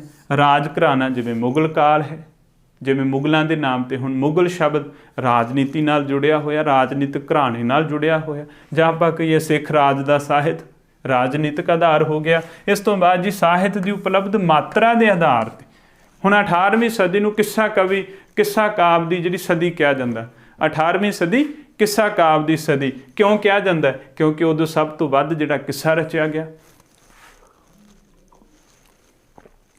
ਸਭ ਤੋਂ ਵੱਧ ਕਿੱਸਾ ਰਚਿਆ ਗਿਆ, ਇਸ ਕਰਕੇ ਉਸਨੂੰ ਕਿੱਸੇ ਦੀ ਸਦੀ ਕਿਹਾ, ਕਿਉਂਕਿ ਉਦੋਂ ਕਿੱਸਾ ਬਹੁਤਾ ਪ੍ਰਾਪਤ ਹੋਇਆ ਉਪਲਬਧ ਮਾਤਰਾ ਦੇ ਆਧਾਰ 'ਤੇ। ਉਸ ਤੋਂ ਬਾਅਦ ਅਸੀਂ ਵੇਖਣਾ ਸਾਹਿਤਕ ਪ੍ਰਵਿਰਤੀ, ਕਿਸ ਪ੍ਰਵਿਰਤੀ ਦਾ ਸਾਹਿਤ ਜ਼ਿਆਦਾ ਰਚਿਆ ਗਿਆ, ਉਸ ਨੂੰ ਆਧਾਰ ਬਣਾ ਕੇ ਜਿਹੜਾ ਸਾਹਿਤਕਾਰ ਇਤਿਹਾਸ ਨੂੰ ਵੰਡਦਾ। ਫਿਰ ਸਾਹਿਤਕ ਰੂਪ ਨੂੰ ਆਧਾਰ ਬਣਾ ਕੇ, ਜਿਵੇਂ ਰੂਪ ਕਿਹੜਾ, ਪ੍ਰਵਿਰਤੀ ਦੇ ਵਿੱਚ ਤਾਂ ਅਸੀਂ ਵੇਖਣਾ ਕਿ ਧਾਰਾ ਕਿਹੜੀ ਹੈ, ਗੁਰਮਤਿ ਕਾਵਿ ਧਾਰਾ, ਵੀਰ ਕਾਵਿ ਧਾਰਾ, ਕਿੱਸਾ ਕਾਵਿ ਧਾਰਾ, ਜਾਂ ਆਧੁਨਿਕ ਕਵਿਤਾ ਉਹਦੀ ਗੱਲ ਕਰਾਂਗੇ। ਇਹ ਤਾਂ ਹੋ ਗਿਆ ਧਾਰਾ।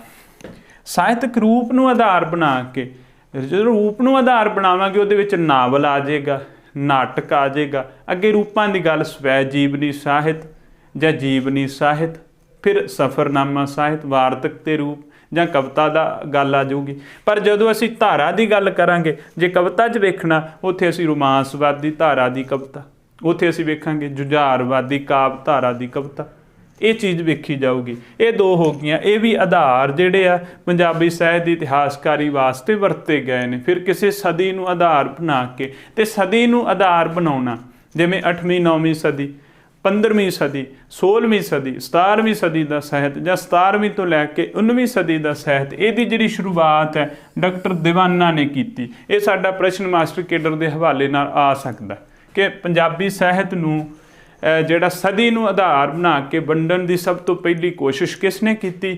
ਡਾਕਟਰ ਮੋਹਨ ਸਿੰਘ ਦੀਵਾਨਾ ਨੇ। ਇਹ ਸਾਡਾ ਪ੍ਰਸ਼ਨ ਹੈ। ਅਸੀਂ ਡਾਕਟਰ ਮੋਹਨ ਸਿੰਘ ਦੀਵਾਨਾ ਬਾਰੇ 2-3 ਪ੍ਰਸ਼ਨ ਅੱਗੇ ਤਿਆਰ ਕਰ ਲਏ ਨੇ, ਇਹ ਚੌਥਾ ਪ੍ਰਸ਼ਨ ਹੈ। ਮੈਂ ਉਹਨਾਂ ਪ੍ਰਸ਼ਨਾਂ ਨੂੰ ਦੁਬਾਰਾ ਰਿਪੀਟ ਕਰਦਾ ਹਾਂ ਕਿ ਪੰਜਾਬੀ ਸਾਹਿਤ ਦਾ ਜਿਹੜਾ ਇਤਿਹਾਸਕਾਰੀ ਦਾ ਪਿਤਾਮਾ ਡਾਕਟਰ ਮੋਹਨ ਸਿੰਘ ਦੀਵਾਨਾ, ਪੰਜਾਬੀ ਸਾਹਿਤ ਦਾ ਸਭ ਤੋਂ ਪ੍ਰਮਾਣਿਕ ਇਤਿਹਾਸਕਾਰ ਸ਼ੁਰੂਆਤੀਆਂ ਵਿੱਚੋਂ ਕਿਸ ਨੂੰ ਮੰਨਿਆ ਜਾਂਦਾ? ਡਾਕਟਰ ਮੋਹਨ ਸਿੰਘ ਦੀਵਾਨਾ ਨੂੰ ਮੰਨਿਆ ਜਾਂਦਾ। ਤੀਜਾ ਪ੍ਰਸ਼ਨ ਇਹਨਾਂ ਦਾ ਬਣਦਾ ਕਿ ਨਾਥਾਂ ਜੋਗੀਆਂ ਦੀ ਕਵਿਤਾ ਨੂੰ ਸਭ ਤੋਂ ਪਹਿਲਾਂ ਪੰਜਾਬੀ ਸਾਹਿਤ ਦੇ ਵਿੱਚ ਥਾਂ ਦੇਣ ਵਾਲਾ ਕੌਣ ਹੈ? ਡਾਕਟਰ ਮੋਹਨ ਸਿੰਘ ਦੀਵਾਨਾ ਹੈ। ਚੌਥਾ ਪ੍ਰਸ਼ਨ ਬਣਦਾ ਕਿ 8ਵੀਂ 9ਵੀਂ ਸਦੀ ਤੋਂ ਸਾਹਿਤ ਦੀ ਸ਼ੁਰੂਆਤ ਮੰਨਣ ਵਾਲਾ ਕੌਣ ਹੈ? ਡਾਕਟਰ ਮੋਹਨ ਸਿੰਘ ਦੀਵਾਨਾ ਬਣਦਾ। ਤੇ ਪੰਜਵਾਂ ਸਵਾਲ ਇਹ ਬਣ ਗਿਆ ਕਿ ਕਿਸੇ ਸਦੀ ਨੂੰ ਆਧਾਰ ਬਣਾ ਕੇ ਕਿਸ ਨੇ ਸਾਹਿਤ ਲਿਖਿਆ? ਡਾਕਟਰ ਮੋਹਨ ਸਿੰਘ ਦੀਵਾਨਾ ਨੇ ਲਿਖਿਆ। ਪੁਰਾਤਨ ਮੱਧ ਜਾਂ ਆਧੁਨਿਕ ਕਾਲ, ਪੁਰਾਤਨ ਮੱਧ ਜਾਂ ਆਧੁਨਿਕ ਕਾਲ ਨੂੰ ਜਿਹੜਾ ਆਧਾਰ ਬਣਾ ਕੇ ਸਾਹਿਤ ਦੀ ਵੰਡ ਕਰਨੀ, ਤੇ ਇਹਦੀ ਸ਼ੁਰੂਆਤ ਕੀਤੀ ਸੀ ਬਾਵਾ ਬੁੱਧ ਸਿੰਘ ਨੇ। ਪੁਰਾਤਨ ਕਾਲ, ਆਧੁਨਿਕ ਕਾਲ ਨੂੰ ਆਧਾਰ ਬਣਾ ਕੇ ਕਿਸ ਨੇ ਸ਼ੁਰੂਆਤ ਕੀਤੀ? ਬਾਬਾ ਬੁੱਧ ਸਿੰਘ ਨੇ। ਤੇ ਉਹਨੇ ਕਿਹੜੇ ਕਿਹੜੇ ਨਾਮ ਦਿੱਤੇ ਸੀ? ਪੁਰਾਣਾ ਸਮਾਂ, ਵਿਚਕਾਰਲਾ ਸਮਾਂ ਤੇ ਨਵਾਂ ਸਮਾਂ। ਆ ਜਿਹੜਾ ਸਮਾਂ ਸ਼ਬਦ ਵਰਤ ਕੇ ਪੁਰਾਣਾ, ਵਿਚਕਾਰਲਾ ਤੇ ਨਵਾਂ, ਜੇ ਪ੍ਰਸ਼ਨ ਆ ਜੇ ਕਿ ਨਵਾਂ ਸਮਾਂ, ਪੁਰਾਣਾ ਸਮਾਂ ਤੇ ਵਿਚਕਾਰਲਾ ਸਮਾਂ ਨਾਮ ਹੇਠ ਕਿਸ ਸਾਹਿਤਕਾਰ ਨੇ ਪੰਜਾਬੀ ਸਾਹਿਤ ਨੂੰ ਵੰਡਿਆ? ਬਾਬਾ ਬੁੱਧ ਸਿੰਘ ਨੇ ਵੰਡਿਆ। ਬਾਬਾ ਬੁੱਧ ਸਿੰਘ ਮੁੱਢਲੇ ਸਾਹਿਤਕਾਰਾਂ ਦੇ ਵਿੱਚੋਂ ਇਹਨਾਂ ਦਾ ਜਿਹੜਾ ਬੜਾ ਪ੍ਰਸਿੱਧ ਨਾਮ ਹੈ ਬਾਬਾ ਬੁੱਧ ਸਿੰਘ। ਅੱਗੇ ਅਸੀਂ ਹੁਣ ਪੰਜਾਬੀ ਸਾਹਿਤ ਦੀ ਇਤਿਹਾਸਕਾਰੀ ਦੀ ਗੱਲ ਕਰਾਂਗੇ। ਇੱਥੋਂ ਸਾਡੇ ਜਿਹੜੇ ਪ੍ਰਸ਼ਨ ਉਹ ਬਣਨੇ ਸ਼ੁਰੂ ਹੁੰਦੇ ਨੇ, ਅਸੀਂ ਇਹਨੂੰ ਧਿਆਨ ਵਿੱਚ ਰੱਖਣਾ ਹੈ। ਪੰਜਾਬੀ ਸਾਹਿਤ ਦੀ ਇਤਿਹਾਸਕਾਰੀ, ਪੰਜਾਬੀ ਸਾਹਿਤ ਦੀ ਇਤਿਹਾਸਕਾਰੀ ਨੂੰ ਵਿਦਵਾਨਾਂ ਨੇ 3 ਭਾਗਾਂ 'ਚ ਵੰਡਿਆ। ਜਾਣੀ ਕਹਿ ਲਓ ਕਿ ਉਹਨਾਂ ਨੇ ਕਿਹਾ ਕਿ ਪੰਜਾਬੀ ਸਾਹਿਤ ਦੀ ਵੰਡ ਨੂੰ ਅਸੀਂ ਜਿਨ੍ਹਾਂ ਨੇ ਕੀਤੀ ਹੈ ਪੰਜਾਬੀ ਸਾਹਿਤ ਦੀ ਇਤਿਹਾਸਕਾਰੀ, ਉਹਦੇ ਅਸੀਂ 3 ਉਪ ਪਾਠ ਬਣਾ ਸਕਦੇ ਹਾਂ। ਪਹਿਲਾ ਹੈ ਸਿੱਖਿਆਤਮਕ ਇਤਿਹਾਸਕਾਰੀ ਜਾਂ ਵਿਅਕਤੀਗਤ ਪੱਧਰ ਦੇ ਉੱਤੇ ਯਤਨ। ਪਹਿਲਾ ਹੈ ਸਿੱਖਿਆਤਮਕ ਦਾ ਅਰਥ ਹੈ ਕਿ ਨਾਲੇ ਤਾਂ ਸਾਹਿਤ ਦਾ ਇਤਿਹਾਸ ਲਿਖਦੇ ਗਏ ਤੇ ਨਾਲੇ ਸਿੱਖਿਆ ਦਿੰਦੇ ਗਏ ਵੀ ਸਾਹਿਤ ਦਾ ਇਤਿਹਾਸ ਇੱਦਾਂ ਲਿਖਣਾ ਚਾਹੀਦਾ, ਸਾਹਿਤ ਦੇ ਇਤਿਹਾਸ ਵਿੱਚ ਇਹ ਚੀਜ਼ਾਂ ਸ਼ਾਮਲ ਹੋਣੀਆਂ ਚਾਹੀਦੀਆਂ, ਸਾਹਿਤ ਦੇ ਇਤਿਹਾਸ ਵਿੱਚ ਇਹ ਚੀਜ਼ਾਂ ਸ਼ਾਮਲ ਨਹੀਂ ਹੋਣੀਆਂ ਚਾਹੀਦੀਆਂ। ਉਹ ਸ਼ੁਰੂਆਤੀਆਂ ਨੇ ਇਹ ਗੱਲਾਂ ਆਖੀਆਂ ਜਦੋਂ ਅਜੇ ਵਿਗਿਆਨਕ ਚੇਤਨਾ ਦੀ ਘਾਟ ਸੀ, ਜਾਂ ਇਉਂ ਕਹਿ ਲਈਏ ਪੰਜਾਬੀ ਸਾਹਿਤ ਦੇ ਇਤਿਹਾਸ ਦਾ ਕੋਈ ਅਜੇ ਤੱਕ ਮਾਡਲ ਉਪਲਬਧ ਨਹੀਂ ਸੀ ਹੋਇਆ। ਤਾਂ ਪਹਿਲੇ ਨੰਬਰ ਦਾ ਉਹ ਹੈ। ਦੂਜੇ ਨੰਬਰ 'ਤੇ ਆਉਂਦਾ ਅਕਾਦਮੀ ਦੀਆਂ ਜ਼ਰੂਰਤਾਂ ਨੂੰ ਪੂਰਾ ਕਰਨ ਵਾਸਤੇ ਜਾਂ ਫਿਰ PhD ਦੀ ਡਿਗਰੀ ਪ੍ਰਾਪਤ ਕਰਨ ਵਾਸਤੇ ਸਾਹਿਤ ਦੀ ਇਤਿਹਾਸਕਾਰੀ, ਜਾਂ ਫਿਰ ਅਕੈਡਮਿਕ ਜਿਹੜੀਆਂ ਯੂਨੀਵਰਸਿਟੀਆਂ ਸਨ ਜਾਂ ਉਹਨਾਂ ਨੇ ਜਿਹੜਾ ਸਾਹਿਤ ਦੀ ਇਤਿਹਾਸਕਾਰੀ ਲਿਖਵਾਈ, ਜਾਂ ਉੱਥੇ ਜਿਹੜੇ ਕੰਮ ਕਰਦੇ ਟੀਚਰ ਸਾਹਿਬਾਨ ਸਨ ਉਹਨਾਂ ਨੇ ਸਾਹਿਤ ਦੀ ਇਤਿਹਾਸਕਾਰੀ ਕੀਤੀ, ਜਾਂ ਕਿਸੇ ਨੇ MPhil ਕਰਨ ਵਾਸਤੇ ਕੋਈ ਖੋਜ ਪੱਤਰ ਲਿਖਿਆ। ਇਹ ਦੂਜੇ ਨੰਬਰ। ਤੀਜੇ ਨੰਬਰ ਤਾਂ ਹੈ ਵਿਚਾਰਧਾਰਾਈ, ਵਿਚਾਰਧਾਰਾ ਨੂੰ ਮੁੱਖ ਰੱਖ ਕੇ ਸਾਹਿਤ ਦੀ ਇਤਿਹਾਸਕਾਰੀ ਕਰਨੀ। ਉਹਦੇ ਵਿੱਚ ਅਸੀਂ 2 ਨਾਮ ਲਵਾਂਗੇ, ਡਾਕਟਰ ਸੰਤ ਸਿੰਘ ਸੇਖੋਂ, ਦੂਜੇ ਨੰਬਰ 'ਤੇ ਆਈ ਸ਼ੇਰੇ ਬਰੀਆਕੋਵ, ਜਿਹੜੇ ਰੂਸੀ ਵਿਦਵਾਨ ਸਨ। ਇਹਨਾਂ ਦੋਨਾਂ ਨੇ ਇੱਕ ਖਾਸ ਵਿਚਾਰਧਾਰਾ ਨੂੰ ਆਧਾਰ ਬਣਾ ਕੇ ਪੰਜਾਬੀ ਸਾਹਿਤ ਦੀ ਇਤਿਹਾਸਕਾਰੀ ਕੀਤੀ। ਜਿਵੇਂ ਸੰਤ ਸਿੰਘ ਸੇਖੋਂ ਦਾ ਤੁਹਾਨੂੰ ਪਤਾ ਮਾਰਕਸਵਾਦੀ ਨੇ, ਦੂਜੇ ਨੰਬਰ 'ਤੇ ਜਿਹੜੇ ਆਈ ਸ਼ੇਰੇ ਬਰੀਆਕੋਵ ਰੂਸੀ ਵਿਦਵਾਨ ਸਨ, ਜਿਨ੍ਹਾਂ ਨੇ ਪੰਜਾਬੀ ਸਾਹਿਤ ਦਾ ਜਿਹੜਾ ਨਾਮ ਦੀ ਕਿਤਾਬ ਲਿਖੀ, ਤੇ ਉਹਨਾਂ ਨੇ ਵੀ ਰੂਸੀ ਜਿਹੜੀ ਵਿਚਾਰਧਾਰਾ ਸੀ, ਰਸ਼ੀਅਨ ਵਿਚਾਰਧਾਰਾ ਸੀ ਉਸ ਸਮੇਂ, ਜਿਹੜੀ ਸਮਾਜਵਾਦੀ ਵਿਚਾਰਧਾਰਾ, ਉਸ ਨੂੰ ਪੰਜਾਬੀ ਸਾਹਿਤ ਵਿੱਚ ਜਿਹੜਾ ਆਧਾਰ ਬਣਾ ਕੇ ਮਾਡਲ ਮੰਨ ਕੇ ਸਾਹਿਤ ਦੀ ਇਤਿਹਾਸਕਾਰੀ ਕੀਤੀ, ਤੇ ਰੂਸੀ ਸਮਾਜਵਾਦੀ ਵਿਚਾਰਧਾਰਾ ਦਾ ਪ੍ਰਚਾਰ ਵੀ ਉਸ ਕਿਤਾਬ ਰਾਹੀਂ ਕੀਤਾ, ਉਹ ਵਿਚਾਰਧਾਰਾ ਨੂੰ ਮੁੱਖ ਰੱਖ ਕੇ।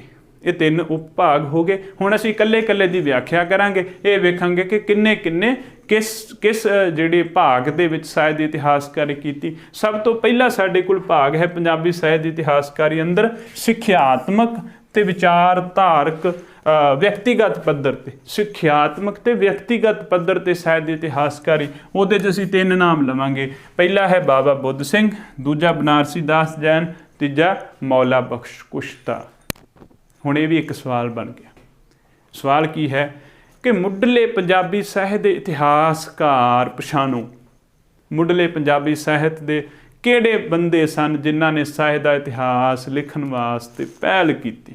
ਉਹਦੇ ਵਿੱਚ ਇਹ ਤਿੰਨ ਆਉਂਦੇ ਨੇ। ਬਾਬਾ ਬੁੱਧ ਸਿੰਘ ਆਉਂਦਾ ਹੈ, ਦੂਜੇ ਨੰਬਰ 'ਤੇ ਅਸੀਂ ਬਨਾਰਸੀ ਦਾਸ ਜੈਨ ਨੂੰ ਰੱਖ ਲੈਂਦੇ ਹਾਂ, ਮੌਲਾ ਬਖਸ਼ ਕੁਸ਼ਤਾ ਹੈ। ਇਹਨਾਂ ਨੇ ਇੱਕ ਇੱਕ ਦੋ ਦੋ ਤਿੰਨ ਤਿੰਨ ਕਿਤਾਬਾਂ ਲਿਖੀਆਂ ਨੇ।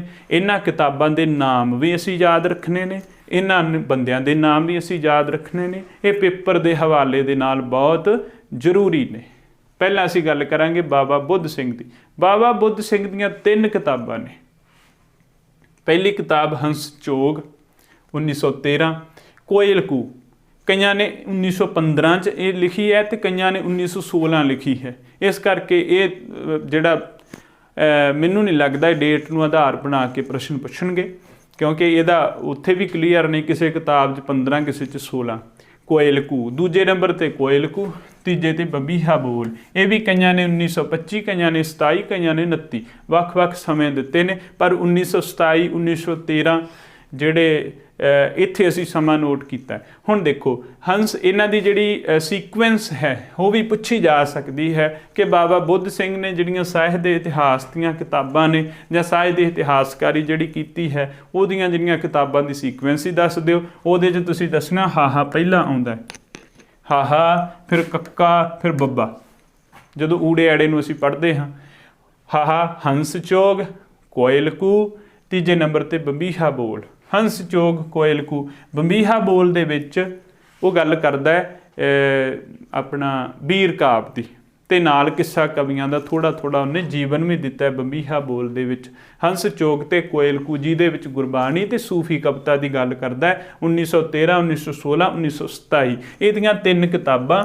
ਬਾਬਾ ਬੁੱਧ ਸਿੰਘ ਮੁੱਢਲਾ ਸਾਹਿਤ ਦਾ ਇਤਿਹਾਸਕਾਰ ਹੈ ਪੰਜਾਬੀ ਦਾ। ਇਸ ਨੂੰ ਅਸੀਂ ਯਾਦ ਰੱਖਣਾ, ਧਿਆਨ ਵਿੱਚ ਰੱਖਣਾ। ਦੂਜੇ ਨੰਬਰ 'ਤੇ ਸਾਡੇ ਕੋਲ ਆ ਗਿਆ ਪੰਜਾਬੀ ਬਨਾਰਸੀ ਦਾਸ ਜੈਨ, ਜਿਨ੍ਹਾਂ ਦੀ ਕਿਤਾਬ ਹੈ ਪੰਜਾਬੀ ਜ਼ੁਬਾਨ ਅਤੇ ਉਸ ਦਾ ਲਿਟਰੇਚਰ। ਪੰਜਾਬੀ ਜ਼ੁਬਾਨ ਅਤੇ ਉਸ ਦਾ ਲਿਟਰੇਚਰ, ਜਿਨ੍ਹਾਂ ਨੇ ਧਰਮ ਨੂੰ ਆਧਾਰ ਬਣਾ ਕੇ ਸਾਹਿਤ ਦੀ ਵੰਡ ਕੀਤੀ। ਇਹ ਸਾਡਾ ਦੂਜਾ ਸਵਾਲ ਹੈ। ਨਾਲ ਹੀ ਉਹਨਾਂ ਦੀ ਕਿਤਾਬ ਯਾਦ ਰੱਖਣੀ ਹੈ, ਪੰਜਾਬੀ ਜ਼ੁਬਾਨ ਅਤੇ ਉਸ ਦਾ ਲਿਟਰੇਚਰ, ਬਨਾਰਸੀ ਦਾਸ ਜੈਨ। ਮਾਸਟਰ ਕੇਡਰ ਪੰਜਾਬੀ ਵਾਸਤੇ ਇਹ ਜਿਹੜਾ ਸਵਾਲ ਹੈ ਉਹਦਾ ਲੈਵਲ ਇਹ ਪੁੱਛਿਆ ਜਾ ਸਕਦਾ ਹੈ। ਤੀਜਾ ਹੈ ਮੌਲਾ ਬਖਸ਼ ਕੁਸ਼ਤਾ। ਇਹਨਾਂ ਦੀਆਂ ਕਿਤਾਬਾਂ ਤਿੰਨ ਨੇ, ਚਸ਼ਮਾ ਏ ਹਯਾਤ, ਪੰਜਾਬ ਦੇ ਹੀਰੇ ਅਤੇ ਪੰਜਾਬੀ ਸ਼ਾਇਰਾਂ ਦਾ ਤਜ਼ਕਰਾ। ਮਾਸਟਰ ਕੇਡਰ ਪੰਜਾਬੀ ਦੇ ਵਿੱਚ ਇਹਨਾਂ 'ਚੋਂ ਇੱਕ ਕਿਤਾਬ ਪੁੱਛੀ ਜਾ ਸਕਦੀ ਹੈ, ਸਾਨੂੰ ਧਿਆਨ ਵਿੱਚ ਹੋਵੇ। ਪੰਜਾਬੀ ਸ਼ਾਇਰਾਂ ਦਾ ਤਜ਼ਕਰਾ ਜਾਂ ਪੰਜਾਬ ਦੇ ਹੀਰੇ, ਚਸ਼ਮਾ ਏ ਹਯਾਤ, ਮੌਲਾ ਬਖਸ਼ ਕੁਸ਼ਤਾ। ਇਹ ਉਹ ਬੰਦੇ ਸਨ ਜਿਨ੍ਹਾਂ ਨੇ ਸਿੱਖਿਆਤਮਕ ਵਿਚਾਰ ਵਿਅਕਤੀਗਤ ਪੱਧਰ 'ਤੇ ਸਾਹਿਤ ਦੀ ਇਤਿਹਾਸਕਾਰੀ ਕੀਤੀ। ਇਹਨਾਂ ਨੇ ਨਾਲ ਨਾਲ ਇਹ ਦੱਸਿਆ ਕਿ ਸਾਹਿਤ ਦੀ ਇਤਿਹਾਸਕਾਰੀ ਕਿੱਦਾਂ ਹੁੰਦੀ ਹੈ, ਕਿਵੇਂ ਹੋਣੀ ਚਾਹੀਦੀ ਹੈ, ਉਹਦੇ 'ਚ ਕਿਹੜੀਆਂ ਕਿਹੜੀਆਂ ਚੀਜ਼ਾਂ ਹੋਣੀਆਂ ਚਾਹੀਦੀਆਂ ਨੇ। ਇਸ ਤੋਂ ਬਾਅਦ ਸਾਡੇ ਕੋਲ ਦੂਜਾ ਭਾਗ ਆ ਗਿਆ ਅਕਾਦਮਿਕ ਇਤਿਹਾਸਕਾਰੀ।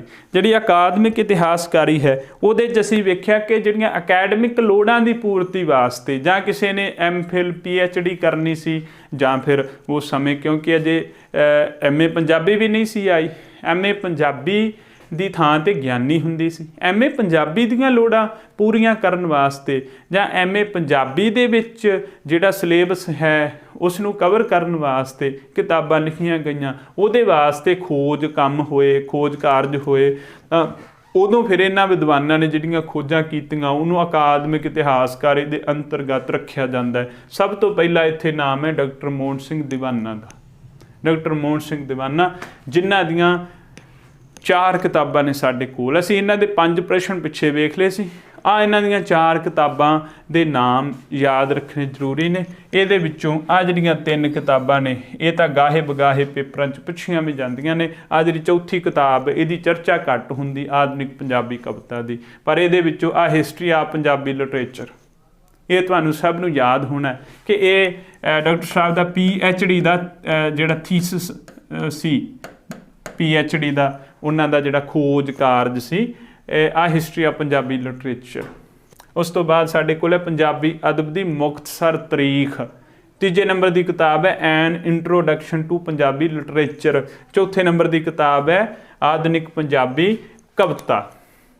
ਹਿਸਟਰੀ ਆਫ ਪੰਜਾਬੀ ਲਿਟਰੇਚਰ, ਇਹਦੇ ਵਿੱਚ ਉਹਨਾਂ ਨੇ ਜਿਹੜੀ ਸਾਹਿਤ ਦੀ ਵੰਡ ਹੈ ਅਸਲ ਵਿੱਚ ਗੱਲ ਇਹ ਹੈ ਕਿ ਡਾਕਟਰ ਮੋਹਨ ਸਿੰਘ ਦੀਵਾਨਾ ਨੇ ਜਿਹੜੀ ਸਾਹਿਤ ਦੀ ਵੰਡ ਹੈ ਉਹ 4 ਕਿਤਾਬਾਂ 'ਚ ਆਪਣੇ ਆਪਣੇ ਤਰੀਕੇ ਨਾਲ ਦੇ ਦਿੱਤੀ।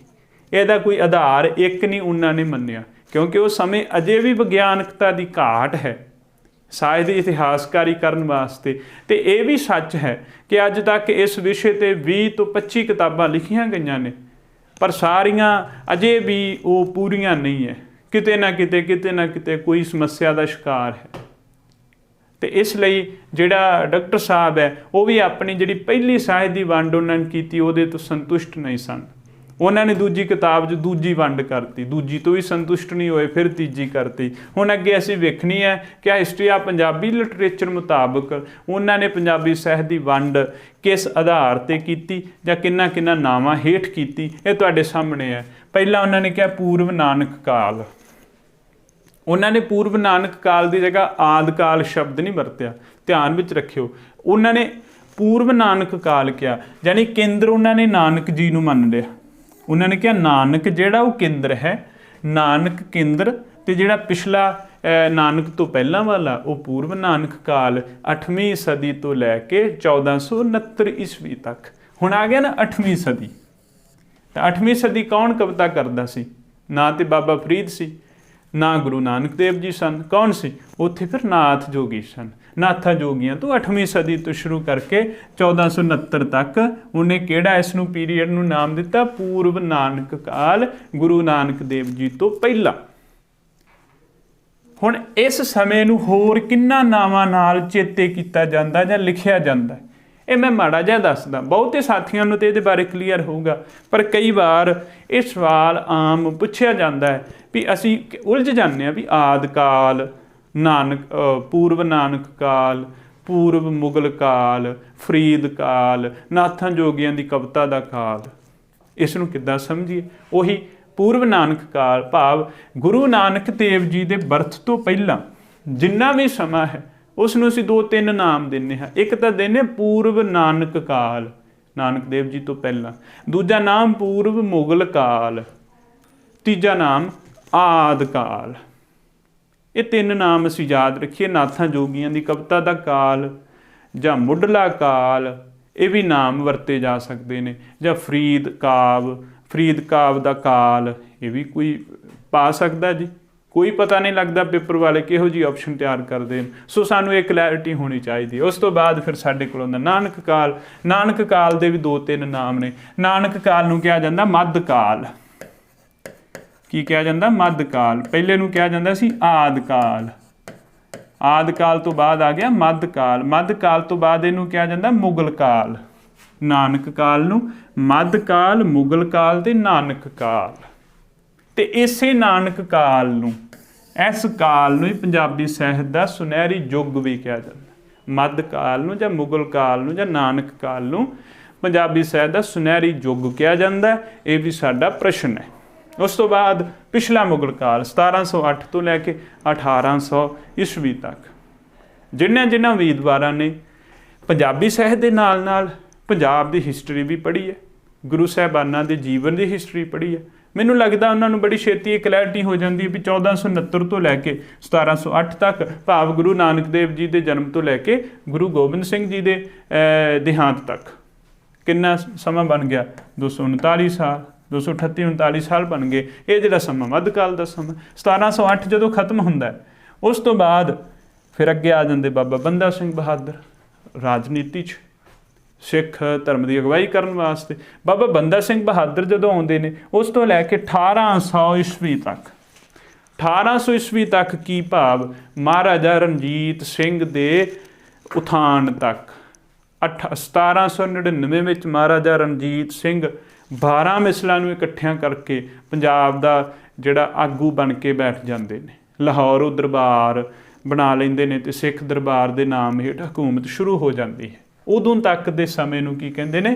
ਪਿਛਲਾ ਮੁਗਲ ਕਾਲ। ਪਿਛਲਾ ਮੁਗਲ ਕਾਲ, ਕਿਉਂਕਿ ਨਾਨਕ ਕਾਲ ਦੇ ਸਮੇਂ ਕਿਹੜਾ ਕਾਲ ਸੀ?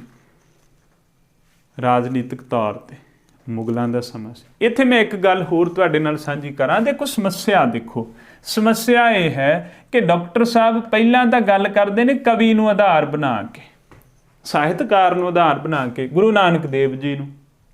ਦੂਜੇ ਨੰਬਰ ਤੇ ਵੀ ਇੱਥੋਂ ਤੱਕ ਤਾਂ ਠੀਕ ਹੈ, ਤੀਜੇ ਤੇ ਹੁਣ ਆਪ ਹੀ ਬਦਲ ਗਏ, ਸਮੱਸਿਆ ਫੇਰ ਆ ਗਈ। ਇੱਥੇ ਉਹ ਮੁਗਲ ਕਾਲ ਕਰ ਦਿੰਦੇ ਨੇ। ਹੁਣ ਇੱਥੇ ਉਹਨਾਂ ਨੂੰ ਚਾਹੀਦਾ ਸੀ ਜਾਂ ਤਾਂ ਉੱਤੇ ਵੀ ਰਾਜਨੀਤਿਕ ਘਰਾਣਾ ਲੈ ਕੇ ਚੱਲਦੇ, ਜਾਂ ਫਿਰ ਥੱਲੇ ਵੀ ਕੀ ਕਰਦੇ, ਇੱਥੇ ਕਿਸੇ ਸਾਹਿਤਕਾਰ ਨੂੰ ਆਧਾਰ ਬਣਾ ਕੇ ਵੰਡਦੇ ਤੇ ਜ਼ਿਆਦਾ ਗੱਲ ਬਣਦੀ। ਹੁਣ ਚੌਥੇ ਨੰਬਰ ਤੇ ਫਿਰ ਉਹਨਾਂ ਨੇ ਕੀ ਕੀਤਾ, ਇਸ ਤੋਂ ਬਾਅਦ ਜਿੰਨੀਆਂ ਉਹ 3 ਕਾਲ ਵੰਡ ਕੀਤੀ, ਤਿੰਨਾਂ ਦੇ ਵਿੱਚੋਂ ਰਾਜਨੀਤਿਕ ਘਰਾਣਾ ਜਾਂ ਰਾਜਨੀਤਿਕ ਆਗੂ ਦਾ ਨਾਮ ਲੈਂਦੇ ਨੇ, ਤੇ ਉੱਤੇ ਸਾਹਿਤਕਾਰ ਦੇ ਥੱਲੇ ਰਾਜਨੀਤਿਕ ਆਗੂ ਹੋ ਗਈ ਨਾ ਗੜਬੜ, ਫਿਰ ਇੱਕ ਸੀਕੁਐਂਸ ਨਾ ਬਣੀ। ਇਹ ਆਪਾਂ ਸ਼ੁਰੂ 'ਚ ਪੜ੍ਹਿਆ ਸੀ। ਪਰ ਹੁਣ ਕਿਉਂਕਿ ਵਿਗਿਆਨਕ ਚੇਤਨਾ ਹੈ ਵਿਦਵਾਨਾਂ ਕੋਲੇ, ਹੁਣ ਵਿਗਿਆਨਕ ਚੇਤਨਾ ਅਨੁਸਾਰ ਸਾਹਿਤ ਦੀ ਵੰਡ ਕਰਦੇ ਨੇ। ਖੈਰ, ਪਿਛਲਾ ਮੁਗਲ ਕਾਲ, ਫਿਰ ਉਸ ਤੋਂ ਬਾਅਦ ਆਉਂਦਾ ਜੀ ਰਣਜੀਤ। ਇਸ ਪਿਛਲੇ ਮੁਗਲ ਕਾਲ ਨੂੰ ਉੱਤਰ ਨਾਨਕ ਕਾਲ ਵੀ ਕਿਹਾ ਜਾਂਦਾ ਹੈ, ਚੇਤੇ ਰੱਖਿਓ, ਉੱਤਰ ਨਾਨਕ ਕਾਲ ਵੀ ਕਿਹਾ ਜਾਂਦਾ। ਪਿਛਲਾ ਮੁਗਲ ਕਾਲ ਰਣਜੀਤ ਸਿੰਘ ਕਾਲ 1800 ਤੋਂ ਲੈ 1800 ਈਸਵੀ ਤੋਂ ਲੈ ਕੇ 1864 ਤੱਕ, ਉਸ ਤੋਂ ਬਾਅਦ ਫਿਰ ਬ੍ਰਿਟਿਸ਼ ਕਾਲ 1947 ਈਸਵੀ ਤੱਕ। ਇਹ ਕਿੰਨੇ ਬ੍ਰਿਟਿਸ਼ ਕਾਲ, ਰਣਜੀਤ ਕਾਲ, ਪਿਛਲਾ ਮੁਗਲ ਕਾਲ, ਨਾਨਕ ਕਾਲ, ਪੂਰਵ ਨਾਨਕ ਕਾਲ, ਇਹ ਕਿੰਨੇ ਸਾਹਿਤ ਦੀ ਵੰਡ ਕੀਤੀ ਡਾਕਟਰ ਮੋਹਨ ਸਿੰਘ ਦੀਵਾਨਾ ਨੇ। ਇਸ ਨੂੰ ਧਿਆਨ ਵਿੱਚ ਰੱਖਿਓ, ਬੜੇ ਇੰਪੋਰਟੈਂਟ ਨੇ। ਉਸ ਤੋਂ ਬਾਅਦ ਡਾਕਟਰ ਗੋਪਾਲ ਸਿੰਘ ਦਰਦੀ, ਬਸ ਇਸ ਕਿਤਾਬ ਦਾ ਨਾਮ ਯਾਦ ਰੱਖਣਾ, ਪੰਜਾਬੀ ਸਾਹਿਤ ਦਾ ਇਤਿਹਾਸ, ਡਾਕਟਰ ਗੋਪਾਲ ਸਿੰਘ ਦਰਦੀ। ਉਸ ਤੋਂ ਬਾਅਦ ਜਿਹੜੀ ਯਾਦ ਰੱਖਣ ਯੋਗ ਗੱਲ ਹੈ, ਡਾਕਟਰ ਸੁਰਿੰਦਰ ਸਿੰਘ ਕੋਹਲੀ ਹੋਰਾਂ ਨੇ ਪੰਜਾਬੀ ਸਾਹਿਤ ਦਾ ਇਤਿਹਾਸ ਲਿਖਿਆ। ਆ ਵਿਅਕਤੀਗਤ ਪੱਧਰ 'ਤੇ ਵੀ ਸਭ ਤੋਂ ਵੱਡੀ ਅਤੇ ਜ਼ਰੂਰੀ ਗੱਲ ਹੈ, ਪੰਜਾਬ ਯੂਨੀਵਰਸਿਟੀ ਚੰਡੀਗੜ੍ਹ ਦਾ ਜਿਹੜਾ ਇਤਿਹਾਸ ਹੈ, ਪੰਜਾਬ ਯੂਨੀਵਰਸਿਟੀ ਚੰਡੀਗੜ੍ਹ ਨੇ ਜਿਹੜਾ ਪੰਜਾਬੀ ਸਾਹਿਤ ਦਾ ਇਤਿਹਾਸ ਲਿਖਵਾਇਆ, ਉਹਦੇ ਜਿਹੜੇ ਸੰਪਾਦਕ ਸਨ ਡਾਕਟਰ ਸੁਰਿੰਦਰ ਸਿੰਘ ਕੋਹਲੀ ਸਨ। ਇਹ ਸਾਡਾ ਪ੍ਰਸ਼ਨ ਬਣਦਾ ਹੈ। ਪੰਜਾਬ ਯੂਨੀਵਰਸਿਟੀ ਚੰਡੀਗੜ੍ਹ ਨੇ ਜਿਹੜਾ ਸਾਹਿਤ ਦਾ ਇਤਿਹਾਸ ਲਿਖਵਾਇਆ, ਉਹਦੇ ਸੰਪਾਦਕ ਕੌਣ ਸਨ? ਡਾਕਟਰ ਸੁਰਿੰਦਰ ਸਿੰਘ ਕੋਹਲੀ। ਉਸ ਤੋਂ ਬਾਅਦ ਸਾਡੇ ਕੋਲ ਸੁਰਿੰਦਰ ਸਿੰਘ ਨਰੂਲਾ। ਡਾਕਟਰ ਸੁਰਿੰਦਰ ਸਿੰਘ ਨਰੂਲਾ ਨੂੰ ਇੱਥੇ ਅਸੀਂ ਤਾਂ ਵਿਸ਼ੇਸ਼ ਤੌਰ 'ਤੇ ਲਿਖਿਆ ਹੈ ਕਿ ਬਾਬੇ ਫਰੀਦ ਦੀ ਜਿਹੜੀ ਬਾਣੀ ਹੈ, ਬਾਬੇ ਫਰੀਦ ਸਾਹਿਬ ਦੀ ਜਿਹੜੀ ਬਾਣੀ ਹੈ, ਉਹ ਡਾਕਟਰ ਜਿਹੜੇ ਸਾਡੇ ਕੋਲ ਸੁਰਿੰਦਰ ਸਿੰਘ ਨਰੂਲਾ ਨੇ ਬਾਬੇ ਫਰੀਦ ਦੀ ਬਾਣੀ ਨੂੰ ਸ਼ੇਖ ਇਬਰਾਹਿਮ ਦੀ ਬਾਣੀ ਮੰਨਦੇ ਨੇ, ਜਿਹੜੇ ਉਹਨਾਂ ਦੇ 12ਵੀਂ ਗੱਦੀ ਨਸ਼ੀਨ ਸਨ, ਜਿਹੜੇ ਗੁਰੂ ਨਾਨਕ ਦੇਵ ਜੀ ਨੂੰ ਮਿਲੇ ਸਨ। ਕਹਿੰਦੇ ਨੇ ਉਹਨਾਂ ਦੀ ਬਾਣੀ ਸ਼ੇਖ ਇਬਰਾਹਿਮ ਦੀ ਹੈ, ਨਾ ਕਿ ਬਾਬੇ ਫਰੀਦ ਦੀ ਜਾਂ ਫਰੀਦ ਸਾਨੀ ਦੀ। ਠੀਕ ਹੈ, ਸੋ ਇਸ ਕਰਕੇ ਅਸੀਂ ਉਹਨਾਂ ਦਾ ਨਾਮ ਇੱਥੇ ਲਿਖਿਆ ਸੁਰਿੰਦਰ ਸਿੰਘ ਨਰੂਲਾ। ਇਹ ਜਦੋਂ ਅੱਗੇ ਜਾ ਕੇ ਅਸੀਂ ਫਰੀਦ ਬਾਬਾ ਜੀ ਦੀ ਕਵਿਤਾ ਪੜ੍ਹਾਂਗੇ, ਜਾਂ ਇਉਂ ਕਹਿ ਲਈਏ ਕਿ ਜਦੋਂ ਆਦਿ ਕਾਲ ਦਾ ਸਾਹਿਤ ਪੜ੍ਹਾਂਗੇ, ਉਸ ਚੈਪਟਰ 'ਚ ਅਸੀਂ ਪੜ੍ਹਾਂਗੇ ਕਿ ਕਿਹੜੇ ਵਿਦਵਾਨ ਬਾਬੇ ਫਰੀਦ ਸਾਹਿਬ ਦੀ ਰਚਨਾ ਨੂੰ ਫਰੀਦ ਸਾਹਿਬ ਦੀ ਮੰਨਦੇ ਨੇ, ਸ਼ੱਕਰਗੰਜ ਦੀ ਮੰਨਦੇ ਨੇ, ਤੇ ਕਿਹੜੇ ਵਿਦਵਾਨ ਫਰੀਦ ਸਾਨੀ ਜਾਂ ਸ਼ੇਖ ਇਬਰਾਹਿਮ ਦੀ ਮੰਨਦੇ ਨੇ। ਇਹ ਅੱਗੇ ਜਾ ਕੇ ਅਸੀਂ ਗੱਲ ਕਰਾਂਗੇ। ਇੱਥੇ ਬਸ ਇੰਨਾ ਹੀ। ਆ ਪਿਆਰਾ ਸਿੰਘ ਭੁੱਗਲ ਦੀ ਕਿਤਾਬ ਨੂੰ ਤੁਸੀਂ ਜ਼ਰੂਰ ਯਾਦ ਰੱਖਿਓ, ਇਹ ਸਾਡਾ ਪ੍ਰਸ਼ਨ ਹੈ ਸਾਥੀਓ। ਇਹ ਪ੍ਰਸ਼ਨ ਇੱਦਾਂ ਹੈ, ਮੈਂ ਤੁਹਾਨੂੰ ਇੱਕ ਉਦਾਹਰਨ ਦਿੰਦਾ। ਆ ਪਿਛਲੇ ਦਿਨ ਹੀ ਅਸਿਸਟੈਂਟ ਪ੍ਰੋਫੈਸਰਾਂ ਵਾਲਾ ਪੇਪਰ ਹੋਇਆ, 2 ਮਹੀਨੇ ਹੋਏ, ਤੁਹਾਨੂੰ ਸਭ ਨੂੰ ਪਤਾ। ਉਹਦੇ 'ਚ ਉਹਨਾਂ ਨੇ ਪੁੱਛਿਆ ਕਿ ਜਿਹੜਾ ਮੱਧਕਾਲੀ ਵਾਰਤਕ ਹੈ, ਉਹਦੇ 'ਚ ਇੱਕ ਨਾ ਮੱਧਕਾਲੀ ਵਾਰਤਕ ਵਿੱਚ ਇੱਕ ਜਨਮ ਸਾਖੀ ਹੈ, ਜਿਸ ਜਨਮ ਸਾਖੀਆਂ ਦੇ ਨਾਲ ਫੋਟੋਆਂ ਵੀ ਦਿੱਤੀਆਂ ਹੋਈਆਂ, ਚਿੱਤਰ ਵੀ ਬਣੇ ਹੋਏ ਨੇ। ਇਹ ਸਾਡਾ ਪ੍ਰਸ਼ਨ ਅਸੀਂ ਵੇਖ ਲਿਆ ਵੀ ਹਾਂ ਉਹੀ ਪ੍ਰਸ਼ਨ ਆਇਆ, ਪੇਪਰ ਦੇ ਵਿੱਚ ਪੁੱਛ ਲਿਆ ਉਹਨਾਂ ਨੇ। ਸੋ ਇਸ ਕਰਕੇ ਸਚਿੱਤਰ ਪੰਜਾਬੀ ਸਾਹਿਤ ਦਾ ਇਤਿਹਾਸ, ਜਿਹੜੀ ਚੀਜ਼ ਵੱਖਰੀ ਹੁੰਦੀ ਉਹ ਪੁੱਛ ਲੈਂਦੇ। ਪਿਆਰਾ ਸਿੰਘ ਭੁੱਗਲ, ਉਹਨੇ ਸਾਹਿਤ ਦਾ ਇਤਿਹਾਸ ਨਾਲ ਚਿੱਤਰ ਵੀ ਦਿੱਤੇ ਹੋਏ, ਸਚਿੱਤਰ। ਉਸ ਤੋਂ ਬਾਅਦ ਗਿਆਨੀ ਹੀਰਾ ਸਿੰਘ ਦਰਦ, ਇਹ ਸਾਨੂੰ ਪਤਾ ਪੰਜਾਬੀ ਦਾ ਕਵੀ ਵੀ ਹੈ। ਪੰਜਾਬੀ ਸਾਹਿਤ ਦਾ ਇਤਿਹਾਸ ਨਾਮ ਦਾ ਉਹਨੇ ਕਿਤਾਬ ਲਿਖੀ। ਆਹ ਯਾਦ ਰੱਖਣੀ ਹੈ, ਡਾਕਟਰ ਅਜੀਤ ਸਿੰਘ ਸੀਤਲ, ਆਲੋਚਨਾਤਮਕ ਇਤਿਹਾਸ। ਸ਼ੀਤਲ ਨੇ ਕੀ ਕੀਤਾ? ਪੰਜਾਬੀ ਸਾਹਿਤ ਦਾ ਇਤਿਹਾਸ ਆਲੋਚਨਾਤਮਕ ਨਾਮ ਸ਼ਬਦ ਵਰਤ ਕੇ ਉਹਨੇ ਲਿਖਿਆ, ਜਾਂ ਕਹੀਏ ਕਿ ਪੰਜਾਬੀ ਸਾਹਿਤ ਦੀ ਇਤਿਹਾਸ ਦੇ ਨਾਲ ਆਲੋਚਨਾ ਵੀ ਕੀਤੀ। ਈਸ਼ਰ ਸਿੰਘ ਤਾਂਗ, ਪੰਜਾਬੀ ਸਾਹਿਤ ਦਾ ਪੁਨਰਮੁਲਾਂਕਣ, ਪੰਜਾਬੀ ਸਾਹਿਤ ਦਾ ਪੁਨਰਮੁਲਾਂਕਣ, ਆਲੋਚਨਾਤਮਕ ਇਤਿਹਾਸ। ਇਹ ਚੀਜ਼ਾਂ ਯਾਦ ਰੱਖਣ ਯੋਗ ਨੇ, ਅਸੀਂ ਯਾਦ ਰੱਖ ਲਈਏ, ਸਾਡੇ ਲਈ ਕਾਫੀ ਹੈਲਪਫੁਲ ਹੋਣਗੀਆਂ। ਉਸ ਤੋਂ ਬਾਅਦ ਡਾਕਟਰ ਕਿਰਪਾਲ ਸਿੰਘ ਕਸੇਲ, ਗੋਬਿੰਦ ਸਿੰਘ ਲਾਂਬਾ ਤੇ ਉਹਨਾਂ ਦੇ ਸਾਥੀ, ਜਿਹੜੀ ਕਿਤਾਬ ਹੈ, ਇਸ ਨੂੰ ਬਹੁਤ ਹੱਦ ਤੱਕ ਪੰਜਾਬੀ ਸਾਹਿਤ ਦਾ ਇਤਿਹਾਸ ਜਿਹੜਾ ਵਿਗਿਆਨਕ ਕਿਤਾਬ ਮੰਨ ਲਿਆ ਗਿਆ ਵੀ ਇਹ ਕਿਤਾਬ ਵਿਦਵਾਨਾਂ ਨੇ ਜ਼ਰੂਰ ਮਿਹਨਤ ਕਰਕੇ ਠੀਕ ਲਿਖੀ ਹੈ। ਤੇ ਇਹ ਜਿਹੜੀ ਕਿਤਾਬ ਹੈ, ਇਹਦਾ ਨਾਮ ਹੈ ਪੰਜਾਬੀ ਸਾਹਿਤ ਦੀ ਉਤਪਤੀ ਤੇ ਵਿਕਾਸ। ਜਿਵੇਂ ਡਾਕਟਰ ਮੋਹਨ ਸਿੰਘ ਦੀਵਾਨਾ ਨੇ ਇੱਕ ਮੀਲ ਪੱਥਰ ਗੱਡਤਾ ਪੰਜਾਬੀ ਸਾਹਿਤ ਦੇ ਇਤਿਹਾਸਕਾਰੀ ਵਿੱਚ। ਪਹਿਲੇ ਜਿਹੜੇ 3 ਸੀ, ਮੌਲਾ ਬਖਸ਼ ਕੁਸ਼ਤਾ, ਬਾਬਾ ਬੁੱਧ ਸਿੰਘ, ਡਾਕਟਰ ਬਨਾਰਸੀ ਦਾਸ ਜੈਨ। ਉਸ ਤੋਂ ਬਾਅਦ ਜਿਹਨੇ ਮੀਲ ਪੱਥਰ ਗੱਡਿਆ ਵੀ ਹੁਣ ਇਹਦੇ ਤੋਂ ਪਿੱਛੇ ਨਹੀਂ ਜਾਵਾਂਗੇ, ਉਹ ਹੈ ਡਾਕਟਰ ਮੋਹਨ ਸਿੰਘ ਦੀਵਾਨਾ। ਉਸ ਤੋਂ ਬਾਅਦ ਭਾਵੇਂ ਜਿੰਨੇ ਵੀ ਯਤਨ ਹੋਏ ਸਾਰੇ ਯਤਨ ਸ਼ਲਾਘਾਯੋਗ ਨੇ, ਪਰ ਜਦੋਂ ਇਹ ਤਿੰਨ ਵਿਦਵਾਨ ਆ ਕੇ ਇਹ ਕਿਤਾਬ ਲਿਖ ਦਿੰਦੇ ਨੇ, ਉਹ ਇੱਕ ਹੋਰ ਮੀਲ ਪੱਥਰ ਕੱਢ ਦਿੰਦੇ ਨੇ ਕਿ ਹੁਣ ਪੰਜਾਬੀ ਸਾਹਿਤ ਦੀ ਇਤਿਹਾਸਕਾਰੀ ਇਹਦੇ ਤੋਂ ਪਿੱਛੇ ਨਹੀਂ ਜਾਵੇਗੀ, ਹੁਣ ਇਹ ਤੋਂ ਗਾਂਹ ਹੀ ਜਾਵੇਗੀ। ਮੀਲ ਪੱਥਰ ਕਿਹਨਾਂ ਨੇ ਗੱਢਿਆ ਆ ਕੇ? ਇਹ ਕਿਰਪਾਲ ਸਿੰਘ ਸੇਲ ਹੋਰਾਂ ਨੇ। ਇਹ ਜਿਹੜੀ ਸਾਹਿਤ ਦੀ ਉਤਪਤੀ ਤੇ ਵਿਕਾਸ, ਇਹਦੇ 'ਚ ਵਿਗਿਆਨਕਤਾ ਵੇਖਿਓ। ਸਭ ਤੋਂ ਪਹਿਲਾਂ ਉਹਨਾਂ ਨੇ ਆ ਤਿੰਨਾਂ ਕਾਲਾਂ 'ਚ ਵੰਡਿਆ, ਮੱਧ ਕਾਲ, ਆਧੁਨਿਕ ਕਾਲ ਤੇ ਸੁਤੰਤਰਤਾ ਕਾਲ। ਇਹਦੇ 'ਚ ਵੇਖਣ ਵਾਲੀ ਚੀਜ਼ ਹੈ, ਉਹਨਾਂ ਨੇ ਕਾਲ ਸ਼ਬਦ ਵਰਤਿਆ। ਕਾਲ ਸਮਾਂ, ਉਹਨਾਂ ਨੇ ਕਿਹਾ ਮੱਧ ਕਾਲ। ਉਹਨਾਂ ਨੇ ਜਿਹੜਾ ਆਦਿ ਕਾਲ ਹੈ ਉਹਨੂੰ ਵੀ ਪਿੱਛੇ ਲੈ ਗਏ, ਜਾਣੀ ਮੱਧ ਕਾਲ ਦੇ ਵਿੱਚ ਹੀ ਸਾਰਾ ਗਿਣ ਲਿਆ। 8ਵੀਂ 9ਵੀਂ ਸਦੀ ਦਾ ਸਾਰਾ ਕੁਛ ਮੱਧ ਕਾਲ ਦੇ ਵਿੱਚ ਹੀ ਗਿਣ ਲਿਆ। ਹੁਣ ਮੱਧ ਕਾਲ ਦੇ ਉਹਨਾਂ ਨੇ ਦੇਖੋ, ਮੱਧ ਕਾਲ ਦੇ 4 ਭਾਗ ਬਣਾ ਤੇ। ਕਿਹੜੇ ਕਿਹੜੇ? ਪੂਰਬ ਮੁਗਲ ਕਾਲ। ਇੱਥੇ ਵੀ ਇੱਕ ਚੀਜ਼ ਸਮਝਣ ਵਾਲੀ ਵਿਗਿਆਨਕਤਾ ਦੇਖਿਓ ਕਿ ਇੱਥੇ ਉਹਨਾਂ ਨੇ ਮੁਗਲ ਕਾਲ ਇੱਕ ਰਾਜਨੀਤਿਕ ਘਰਾਣਾ ਲਿਆ, ਇੱਥੇ ਸੈਂਟਰ ਮੰਨਿਆ ਸੀ ਮੁਗਲ ਕਾਲ ਨੂੰ, ਦੂਜੇ ਨੰਬਰ ਤੇ ਆ ਗਿਆ। ਫਿਰ ਉਸ ਤੋਂ ਬਾਅਦ ਪਿਛਲਾ ਮੁਗਲ ਕਾਲ ਤੇ ਫਿਰ ਸਿੱਖ ਰਾਜ ਕਾਲ। ਸਿੱਖ ਰਾਜ ਕਾਲ ਸਮਝਣ ਵਾਲੀ ਗੱਲ ਇਹ ਹੈ ਕਿ ਇਹਦੇ 'ਚ ਇਕੱਲਾ ਉਹਨਾਂ ਨੇ ਰਾਜਨੀਤਿਕ ਘਰਾਣੇ ਨੂੰ ਆਧਾਰ ਬਣਾਇਆ। ਇਹ ਨਹੀਂ ਕਿ ਉੱਤੇ ਰਾਜਨੀਤਿਕ ਘਰਾਣਾ ਤੇ ਥੱਲੇ ਸਾਹਿਤਕ ਪ੍ਰਵਿਰਤੀ ਲੈ ਲਈ ਜਾਂ ਸਾਹਿਤਕਾਰ ਦਾ ਨਾਮ ਲਿਖ ਲਿਆ। ਇਸ ਕਰਕੇ ਵਿਗਿਆਨਕਤਾ ਹੈ।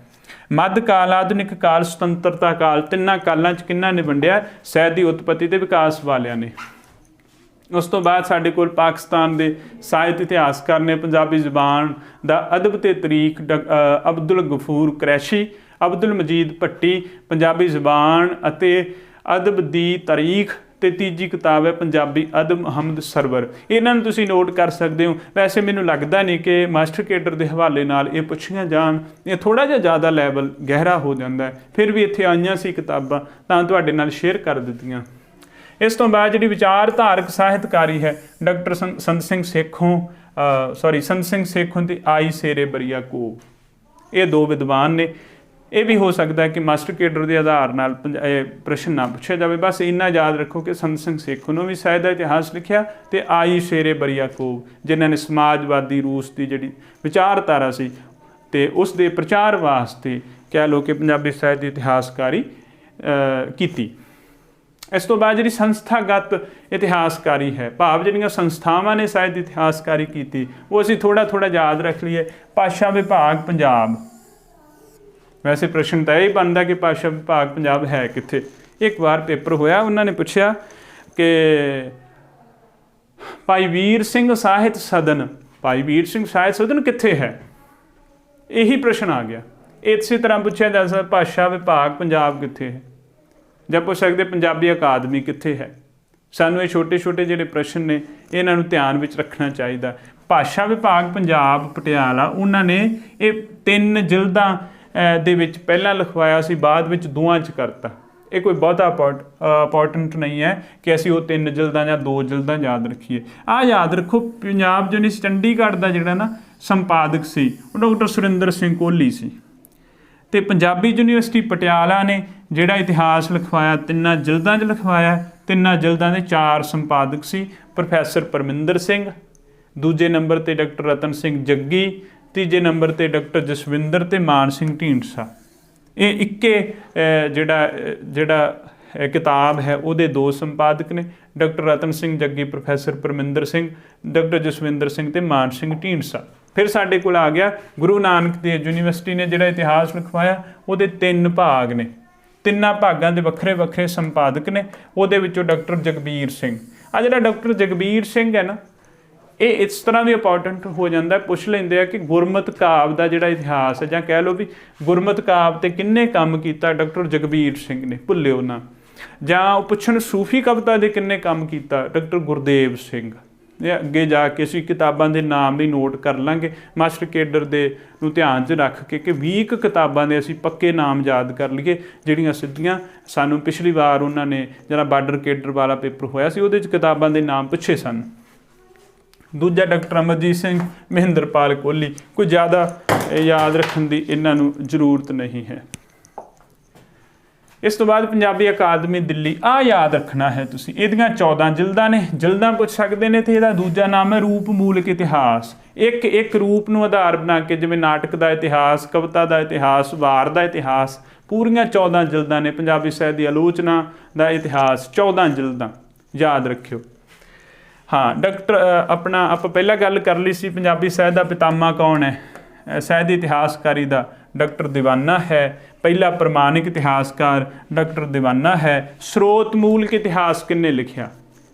ਜਿਵੇਂ ਪੁਨਰ ਮੁਲਾਂਕਣ ਦੀ ਅਸੀਂ ਗੱਲ ਕੀਤੀ, ਤਾਂਗ ਸਾਹਿਬ ਨੇ ਲਿਖਿਆ।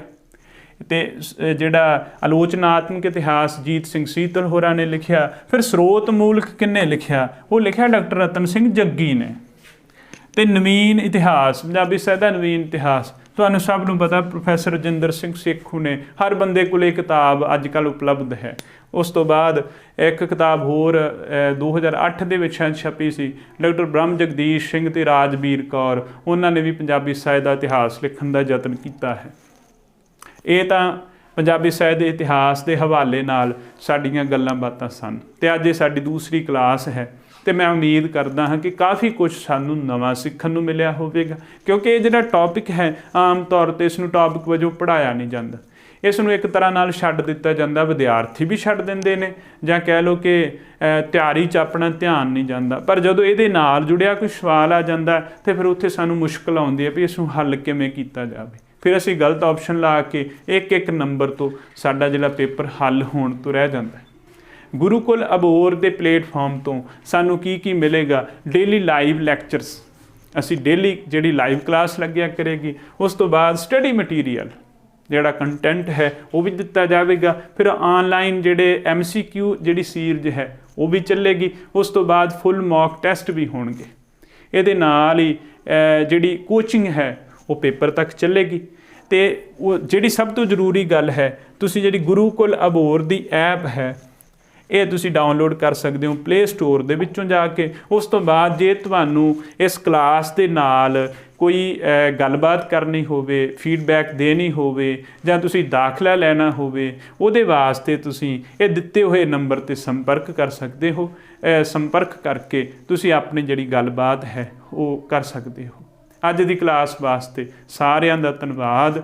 ਮੈਨੂੰ ਪੂਰੀ ਉਮੀਦ ਹੈ ਕਿ ਅੱਜ ਅਸੀਂ ਜਿਹੜਾ ਕਾਫੀ ਕੁਛ ਪੇਪਰ ਦੇ ਨਜ਼ਰੀਏ ਤੋਂ ਲਾਹੇਵੰਦ ਡਾਟਾ ਪ੍ਰਾਪਤ ਕੀਤਾ ਹੋਵੇਗਾ। ਸਭ ਦਾ ਧੰਨਵਾਦ, ਮਿਹਰਬਾਨੀ।